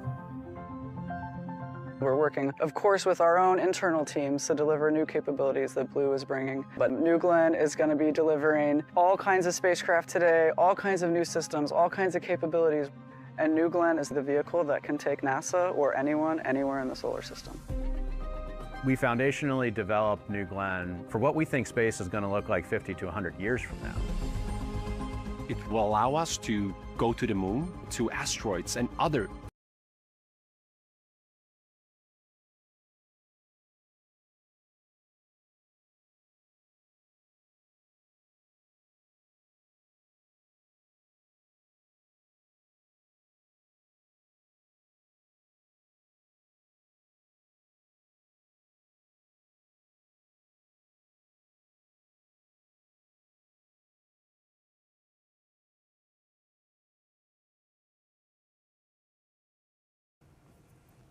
And as you see a live view of New Glenn out on the pad, we are still in a hold at T-minus 3 minutes and 57 seconds. Yeah, let's sit on the rocket just for a minute. Looks beautiful, of course, over at sunrise, and we'll be back with you shortly.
where throughout the country you can see New Glenn take to the skies today. This graphic shows where you'll be able to see New Glenn as it climbs through southeast of the southern eastern part of the United States. Yeah, so within 60 seconds, New Glenn will be visible across all of the Space Coast here in Florida. And then within a minute and a half, NG3 will be visible as far as Orlando.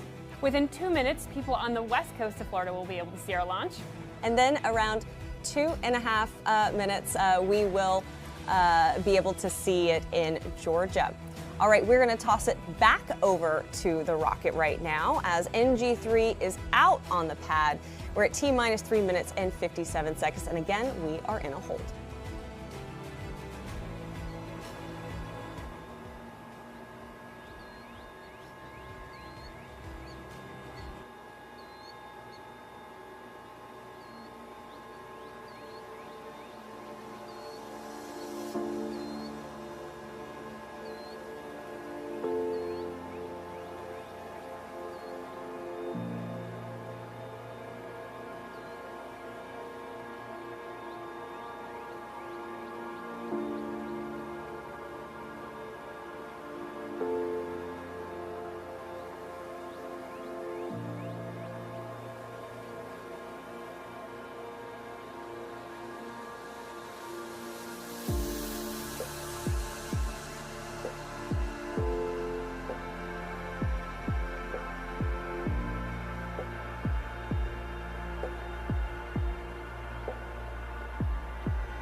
Now, if you've just joined us, this is the mission NG3, the third flight for New Glenn. And now, while we are in a hold, we wanted to take a few minutes to share some of our big milestones of the lunar program here at Blue Origin. On your screens is our Mark 1 lunar lander named Endurance. It just finished a critical round of testing at NASA's Johnson Space Center. Yeah, you're looking at New Glenn on your screens, but there's that There's Endurance, yeah. Now, they did what is called a thermal vacuum test, or TVAC. Now, it does simulate the extreme temperatures and vacuum of space, so we can prove the lander will survive everything that it's going to go through and face on its way to the moon and the lunar surface itself.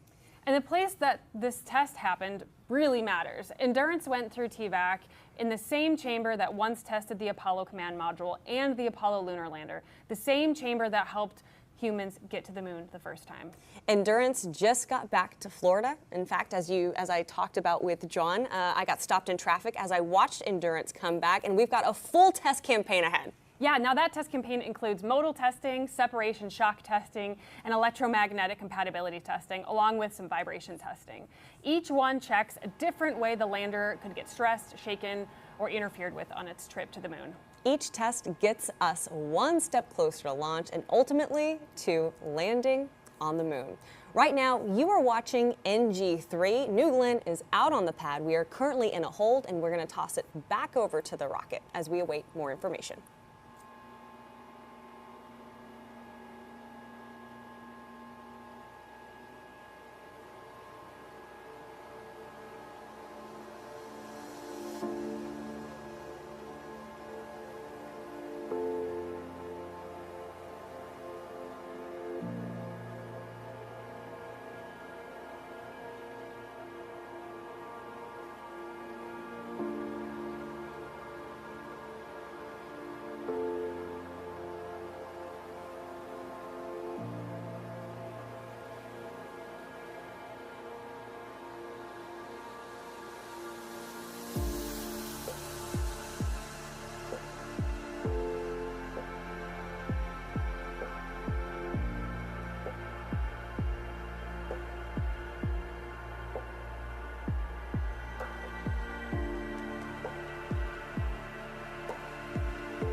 Through some of the final moments leading up to launch, as well as her family connection to the history of flight. I think anyone who's interested in rockets is super curious as to what happens in this room as we're kind of in that crunch time. All of the operators, we have our consoles bright, which is just like a computer that has virtual buttons that will click in the computer to send commands over the fiber network to the vehicle and launch pad system. And once the clock passes that T-4, all control gets handed over to that terminal count sequencer that is now controlling the rocket. The launch director sits here in the back row so that we can kind of oversee the whole operation here. Tell me more about this guy. Oh, this is Wile E. Coyote. This is a tradition we brought over from New Shepard, actually. When they bring out the rocket to the pad, the flight director at New Shepard is responsible for placing Wile E. Coyote in the launch position, which is like this. There we go. That's so cool because there's already so many crossovers between the programs. Right, and it's so translatable. The rockets are entirely different scales and entirely different sizes, but from a process perspective, we have been able to learn a lot from them. You come from a line of individuals who also did some great work, and your bracelet is a representative of that. This bracelet is a charm bracelet that my grandfather actually gifted to my grandmother. My grandpa worked on the Apollo missions as an engineer for their crew capsule, and every Apollo mission that he contributed to, he got her a charm. This has 7 charms on it for the 7 missions that he worked, and I wear it for every New Glenn launch. He would be so proud of the work that we're doing here and carrying on everything that they worked on for the entirety of his career. This screen is epic, and it is divided into, gosh, right now, what do we have, 10 camera feeds? Over 24 million pixels, so it's about 47 feet wide here, which is so useful on launch day to be able to see what's going on, investigate any issues, anything that comes up. This video wall has been awesome. What would you say is your favorite feed? My favorite feed is that one right there. That is the second stage engines looking back. So when we separate stages, you'll be able to see stage 1 separate behind stage 2. That one followed by, of course, Jacqueline, where we're gonna see the booster land. So those are my 2 favorites. What is your message to your team? This team puts their absolute heart and soul into this rocket and what we do, and the sacrifices that comes from them and their families and their time off is not unnoticed, and it is just such an honor to be a part of that team, and they should just be so proud of themselves. That would be my message.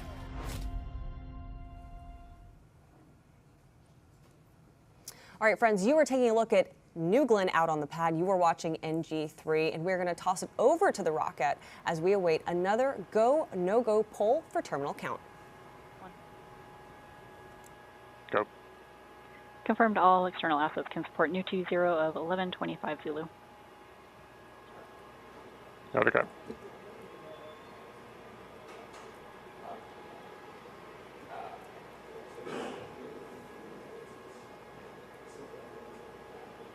All stations are still on count 1.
Crowd 2, you're approved to put those steps inward.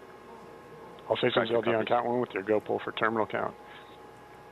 When pulled, respond go or no go. GC. Go. LC1. Go. No go. LC. Say again. Standby 1. LC2. Go. LSO. Go. LSM. Go. RC. Go. ESR. Not ready. Stand by. Go pending the trajectory upload to the for the radios. Delta Caps. AC. Go. Recovery. Go. PLI. Go. DMD. DMD is go.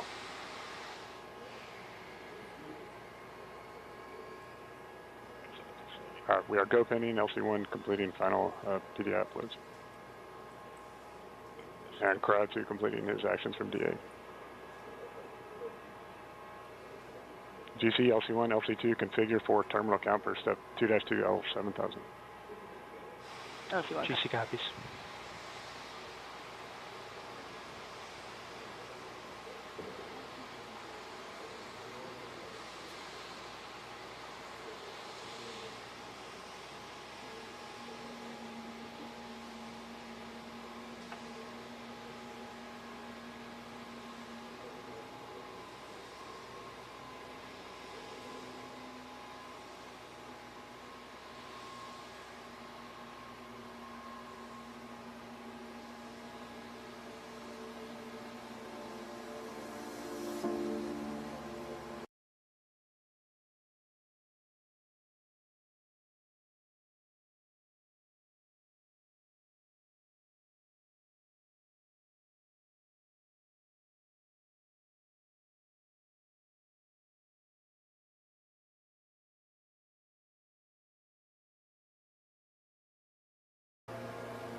All right, we're around L minus 10 minutes and 30 seconds, but let's spend a minute on Jacqueline.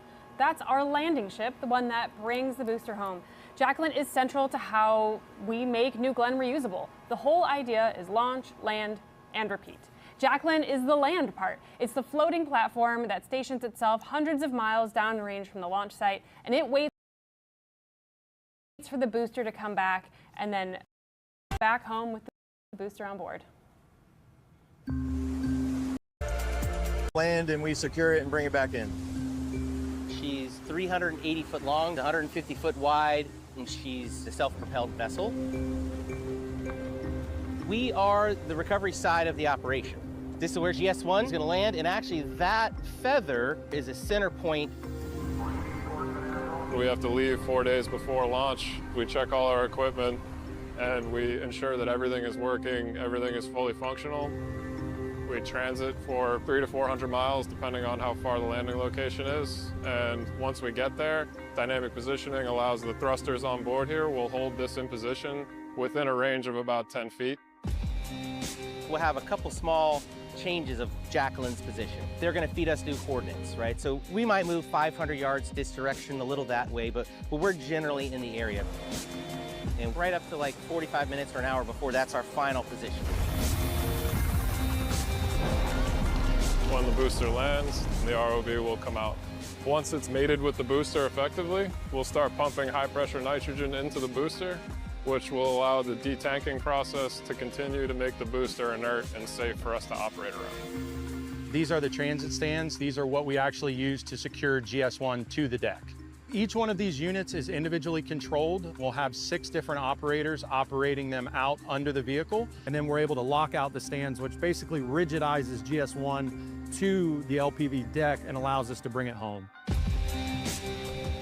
The complexity of what we do out here is pretty important because we operate in such an isolated environment. We're hundreds of miles offshore. We're relying on satellite communication. The one thing about working on the ocean and in the elements, we fight it. It never wants to work with you. The best you can do is just get along with it. I hope people understand how important reusability is to this program. Us being out here and allowing us to retrieve these vehicles and bring back and reuse them, we reduce the cost, we reduce pollution. My favorite part of being Team Blue is how everybody works together as a very cohesive group. This is really, really rewarding just to kind of see everyone marching together towards one successful landing operation.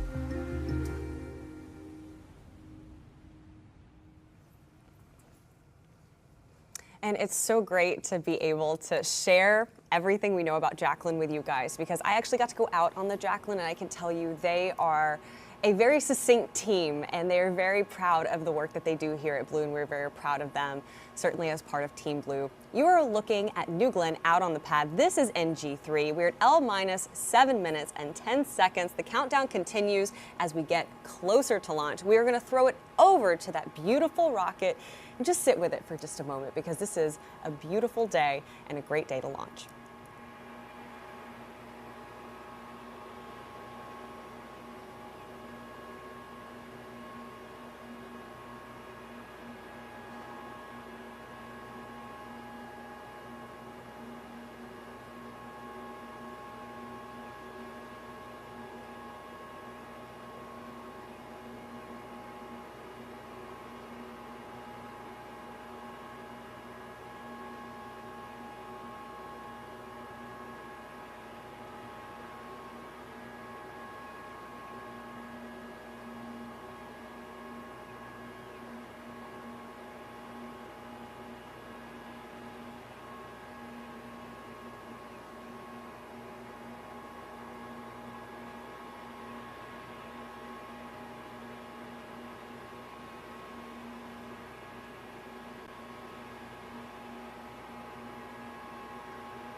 You're looking at New Glenn out on the pad. This is NG3. We're at L-4 minutes and about 30 seconds here. Now, in these final 4 moments that are coming up, New Glenn is switching to its fully autonomous mode, meaning that the flight computer takes over and people on the ground stop commanding it directly. This is where we hand off to Patrick Moore. He's inside mission control. We talked to him earlier. Now he's going to take us through launch and landing. Yeah, we do not understand the full impact, whether it's full loss of A functionality or redundancy therein.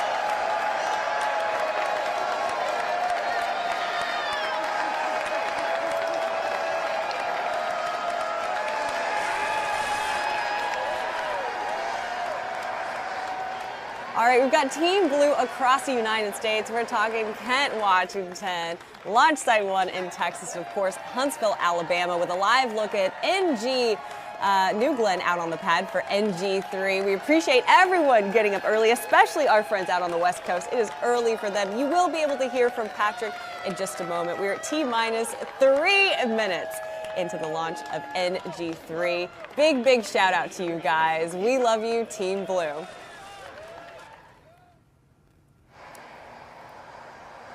There is New Glenn. Again, the countdown clock is ticking. T-minus 2 minutes and 40 seconds till launch. Shortly here, you should be able to hear from our Patrick Moore, who is inside mission control.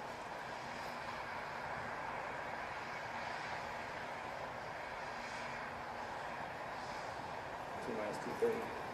GS1 3 start.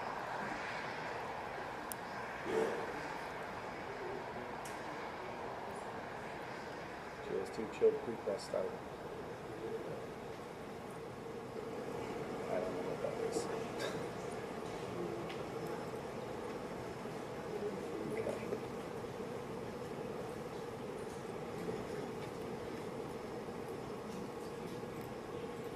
T-minus 2 minutes. AFTU capacitor charged.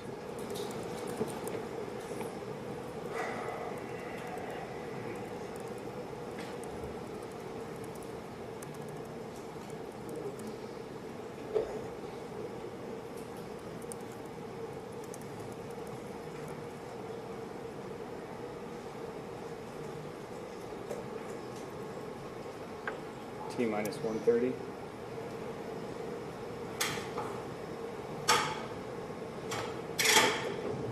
You can probably hear our Patrick Moore just faintly. He just said T-minus 1:30. Power internal.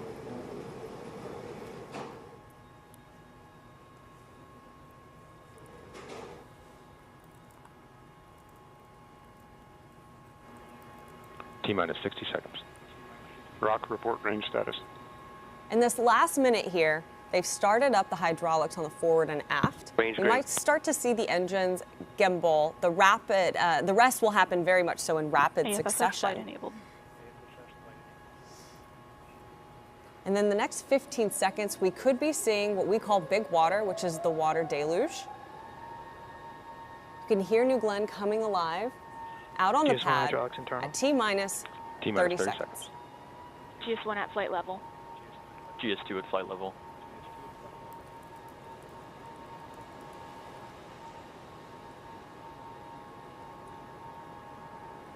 Yes, this water deluge system that Tabitha just mentioned is turned on, and the system provides acoustic. When turned on, it will provide acoustic suppression to protect the vehicle from shock waves and also to cool the launch pad. There we go.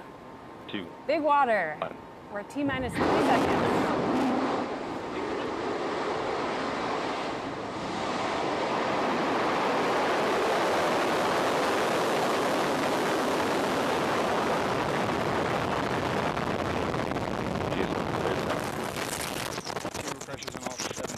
Skyno, provide first motion time. First motion time 11:25:01. And New Glenn has cleared the tower. As you follow New Glenn's journey along, look to the bottom of your screen. You can see telemetry there, as well as our time clock.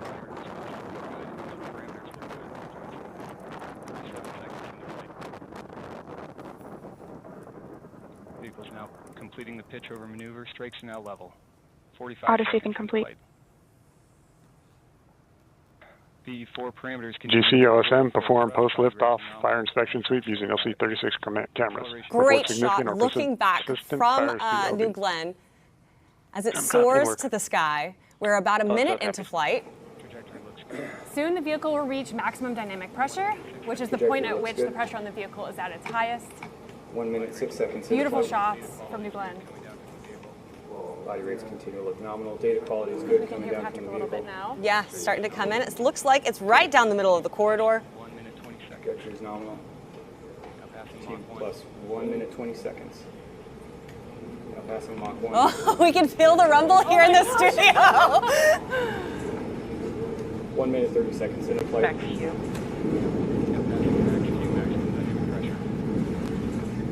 Now passing max Q, maximum dynamic pressure. We have passed max Q. That means the vehicle is supersonic. Parameters look good at full thrust. 1 minute, 45 seconds in. You can hear everything's looking good. Now 11 kilometers downrange, traveling at 1 kilometer per second. Traveling 1 kilometer a second. I apologize here. I'm repeating a bit of what Patrick's saying because it sounds a bit low to us. It might sound low to you. Body rate's nominal. 2 minutes, 10 seconds in, less than 1 minute to MECO. Less than 1 minute to MECO, which is main engine cutoff.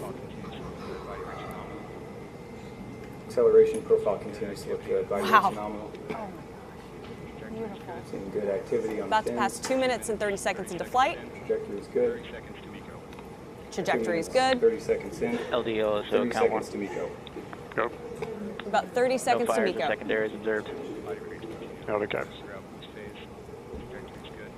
Body rates continue to look good throughout boost phase. A lot of things are going to happen really Trajectory's quickly. We're going to have MECO, main engine cutoff, followed shortly by stage separation, and then payload 10 fairing seconds to jettison. MECO. Let's take a look.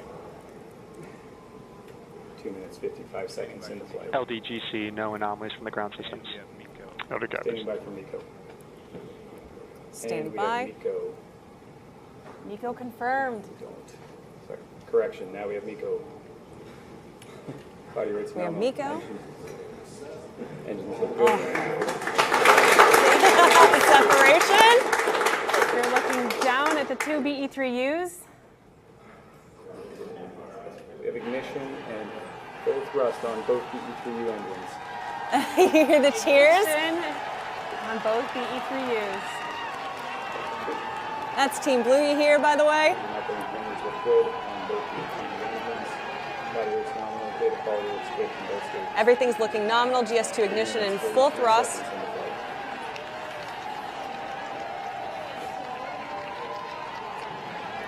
Good indication of full frame jettison. We have payload fairing separation. Body rates continue to look nominal. Engine operating things continue to look good as well. Not passing 4 minutes in flight. Just over 4 minutes into flight. That beautiful blue marble. Yes, one engine pressure. BE3 engines continue to look good. Seeing good TPC response. Body rates nominal. We can hear that everything is nominal. We continue to see good data coming down from ES1. We've got our long range cameras out on the booster. Team Blue is hyped. You can hear it in the Yeah, background. we're hyped too. Control on ES2. While it is a little low to hear Patrick, Alice, you want to walk through what's about to happen now? Yeah, so GS1 will hit apogee very shortly here, or might already have. Then once that is confirmed, the booster will begin its descent back to Earth for a beautiful landing on Jacqueline. Engine pressures look good on both BE3U engines. Trajectory on both stages looks good. All right, we have confirmed apogee. The fully reusable booster will start its descent back, as Alice just said, heading towards Jacqueline, which is our landing platform underway about 375 miles from here. Then we'll have the atmospheric reentry and the landing burn.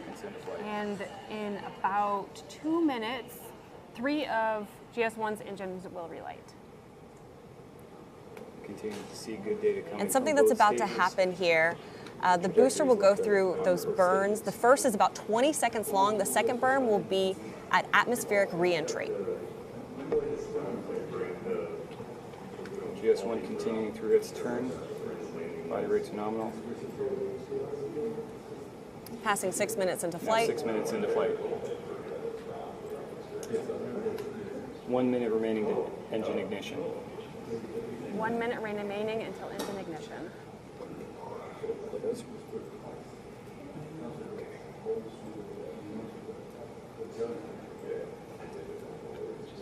You're looking at a long-range camera. Continues to look good. Everything continues to look good. It's that little dot in the middle of your screen if you're tracking. Engine pressures continue to look good. Body rates are nominal. 6 minutes, 35 seconds into flight. GS1's completing its exo turn. Body rates nulling out in pitch, yaw, and roll. Data quality continues to look good.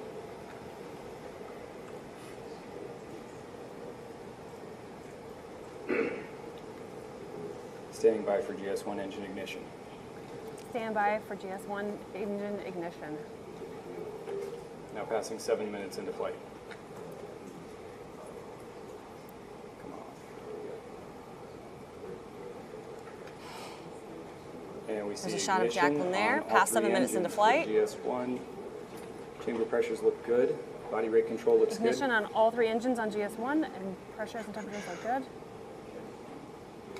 Standing by for GS1 Again. MECO shortly. GS2 engines continue to look good. GS2 engines 7 continue minutes, to 30 look seconds good. into We have flight. our Patrick Moore inside mission control, and we are repeating a bit of what he's saying just because it's a little difficult to hear. And GS1 MECO confirmed. Continue to see good data on GS1 and GS2. Body rates are Awesome. good. We have the Both GS1 stages. booster reentry burn complete. And next up, we will see the landing burn. The vehicle is reorienting itself.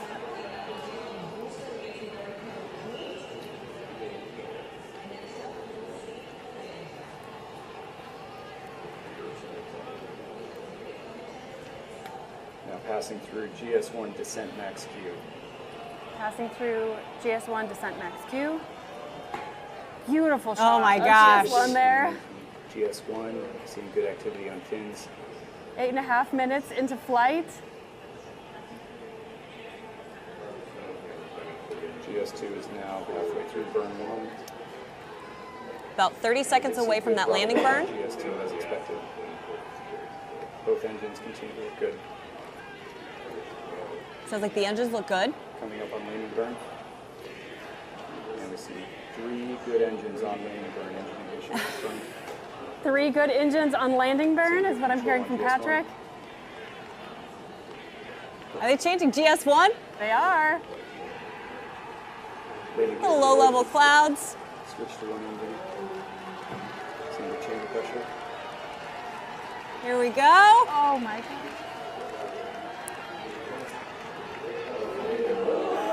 Standing by for touchdown. Some of the films. I'm hearing cheers of a touchdown. I think touchdown is. We see a lot of clouds of smoke there, but I'm hearing good cheers. Great drone shots there. There we have it.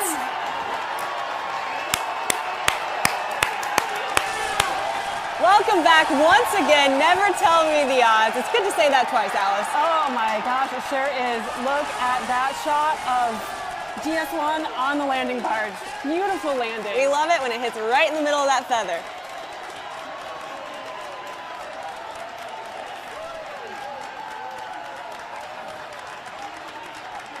Oh, look at that beautiful shot.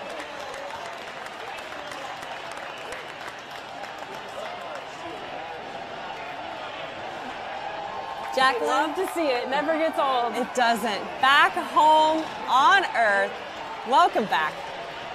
For a second time. Yeah.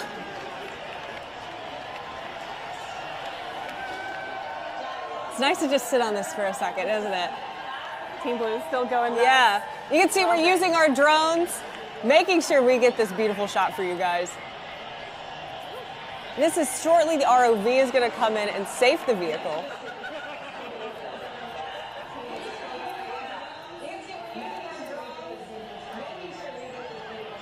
"11 minutes into flight, because of course the show isn't over. The booster is back, but GS2 is going to be delivering our payload for AST. Yeah, the next milestone coming up for GS2 is going to be SECO 1. We should see that here shortly. You can watch along again on the timeline. On the bottom of your screen. Yeah, that's coming up at about the 13-minute mark. Now, SECO 1 stands for Second Stage Engine Cutoff Number 1. The upper stage finishes its first burn and starts coasting. And then about an hour and 10 minutes after flight, after liftoff, SECO 1, which is the second engine cutoff, again, for the second time, but a shorter burn. That burn fine-tunes the orbit. That is for our AST customer, the Bluebird 7 satellite. Big shout out to our friends at AST who are tuning in today.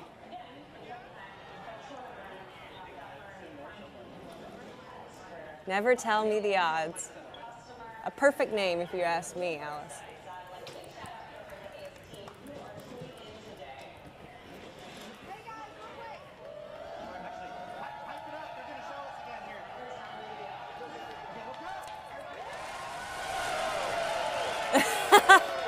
Hey, Team Blue, we hear you.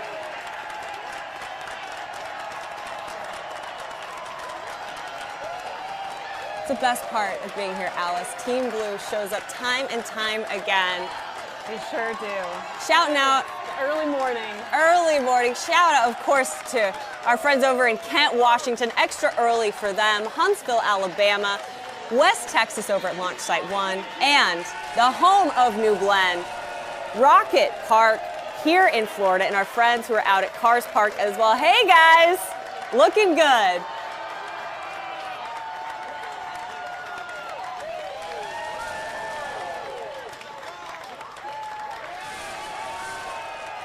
And I'm hearing SECO 1 is confirmed.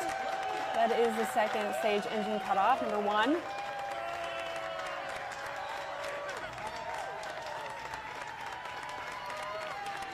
We just can't get enough of seeing GS1 sitting here on the Jacqueline.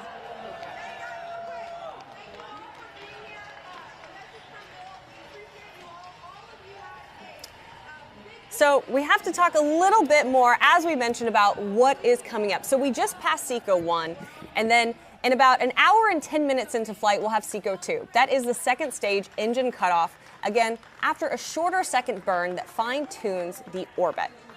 And then finally, an hour and 15 minutes and 44 seconds to be exact into flight, the AST Bluebird 7 satellite separates from the second stage. And that's the moment we officially deliver our customer payload to orbit. Yeah, and of course, bringing back Never Tell Me the Odds is a huge deal for us here, but the mission isn't quite over. Those are the milestones that do still lie ahead. You've got a drone shot there, of course, Jacqueline, and the booster Never Tell Me the Odds. But it's been a great day to be a part of Team Blue. If you want to, you can follow the progress of what's happening with our payload on social media as the flight is progressing. But before we let you go, if you like what you saw and you want to be part of Team Blue, we are hiring. Come join us. And if you like what we're wearing, we are certainly selling it. And if you want the mission patch, you can find it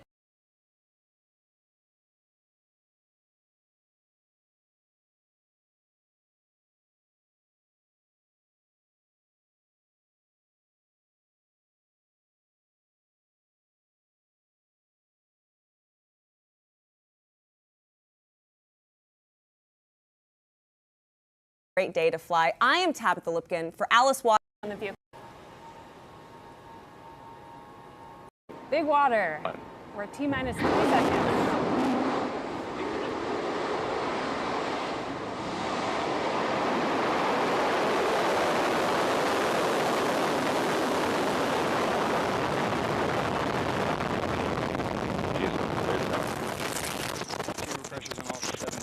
Skyno, provide first motion time. First motion time, 11:25:01. And New Glenn has cleared the tower. As you follow New Glenn's journey along, look to the bottom of your screen. You can see telemetry there, as well as our time clock.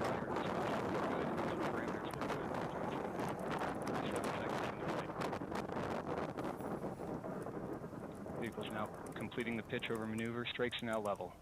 45 Auto seconds sweeping complete. flight. The 4 parameters. GC OSM, perform post-liftoff fire inspection sweep using LC-36 cameras. Great shot looking back from New Glenn as it soars to the sky. We're about a minute into flight. Soon the vehicle will reach maximum dynamic pressure, which is the point at which the pressure on the vehicle is at its highest. 1 minute, 6 seconds. Beautiful shots from New Glenn. Body rates continue to look nominal. Data quality is good. We can hear Patrick a little bit now. Yeah, starting to come in. It looks like it's right down the middle of the corridor. 1 minute, 20 seconds. Trajectory is nominal. Plus 1 minute, 20 seconds. Now passing Mach 1. Oh, we can feel the rumble here in the studio. 1 minute, 30 seconds into flight. Back to you.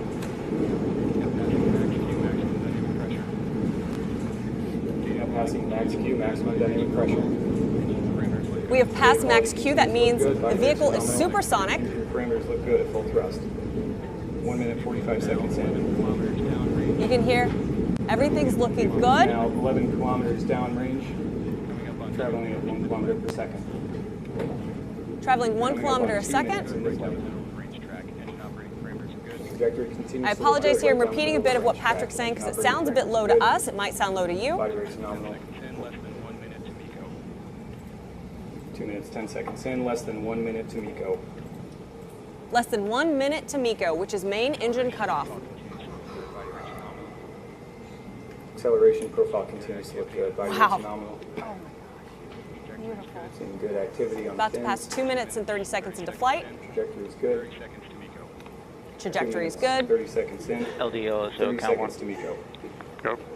About 30 seconds no to fires MECO. and secondaries observed. LDCAPs.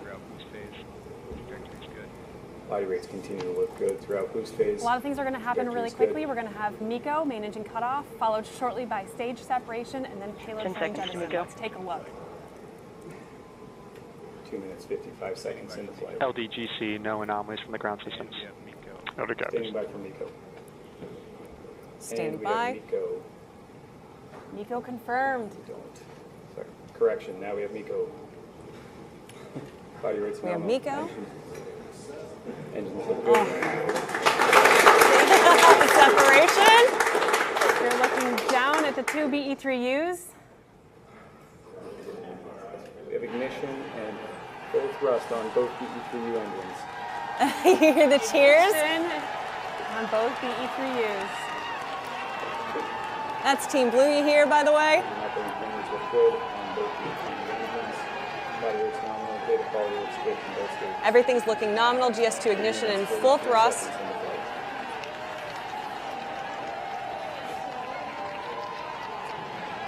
Good indication of full frame gas. We have payload fairing separation. Body rates continue to look nominal. The boost. The engines look good. Coming up on landing burn. And we see 3 good engines on landing burn. Engine ignition confirmed. 3 good engines on landing burn is what I'm hearing from Patrick. Are they changing GS1? They are. Little low-level clouds. Switch to 1 engine. Single chamber pressure. Here we go. Oh my God.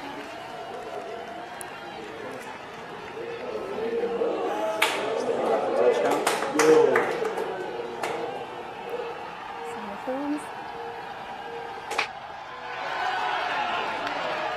I'm hearing cheers of a touchdown. I think touchdown is. We see a lot of clouds of smoke there, but I'm hearing good cheers. Great drone shots there. There we have it.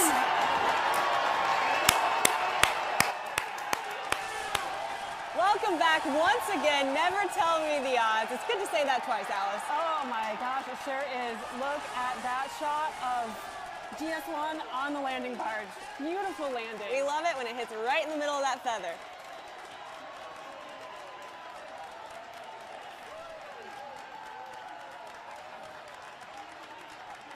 Oh, look at that beautiful shot.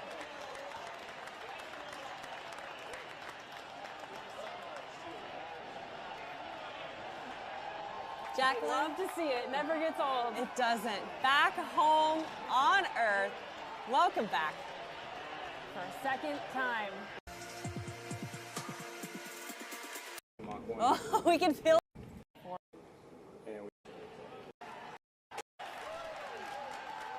Seco 1, which is the second engine cut off again for the second time, but a shorter burn. That burn fine-tunes the orbit. That is for our AST customer, the Bluebird 7 satellite. Big shout out to our friends at AST who are tuning in today.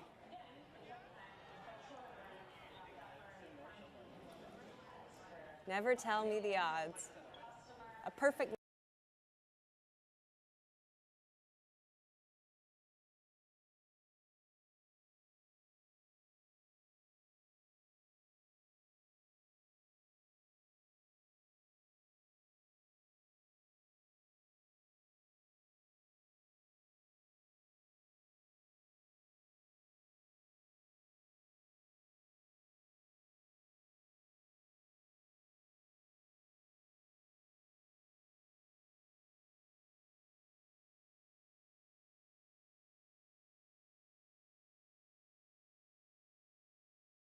you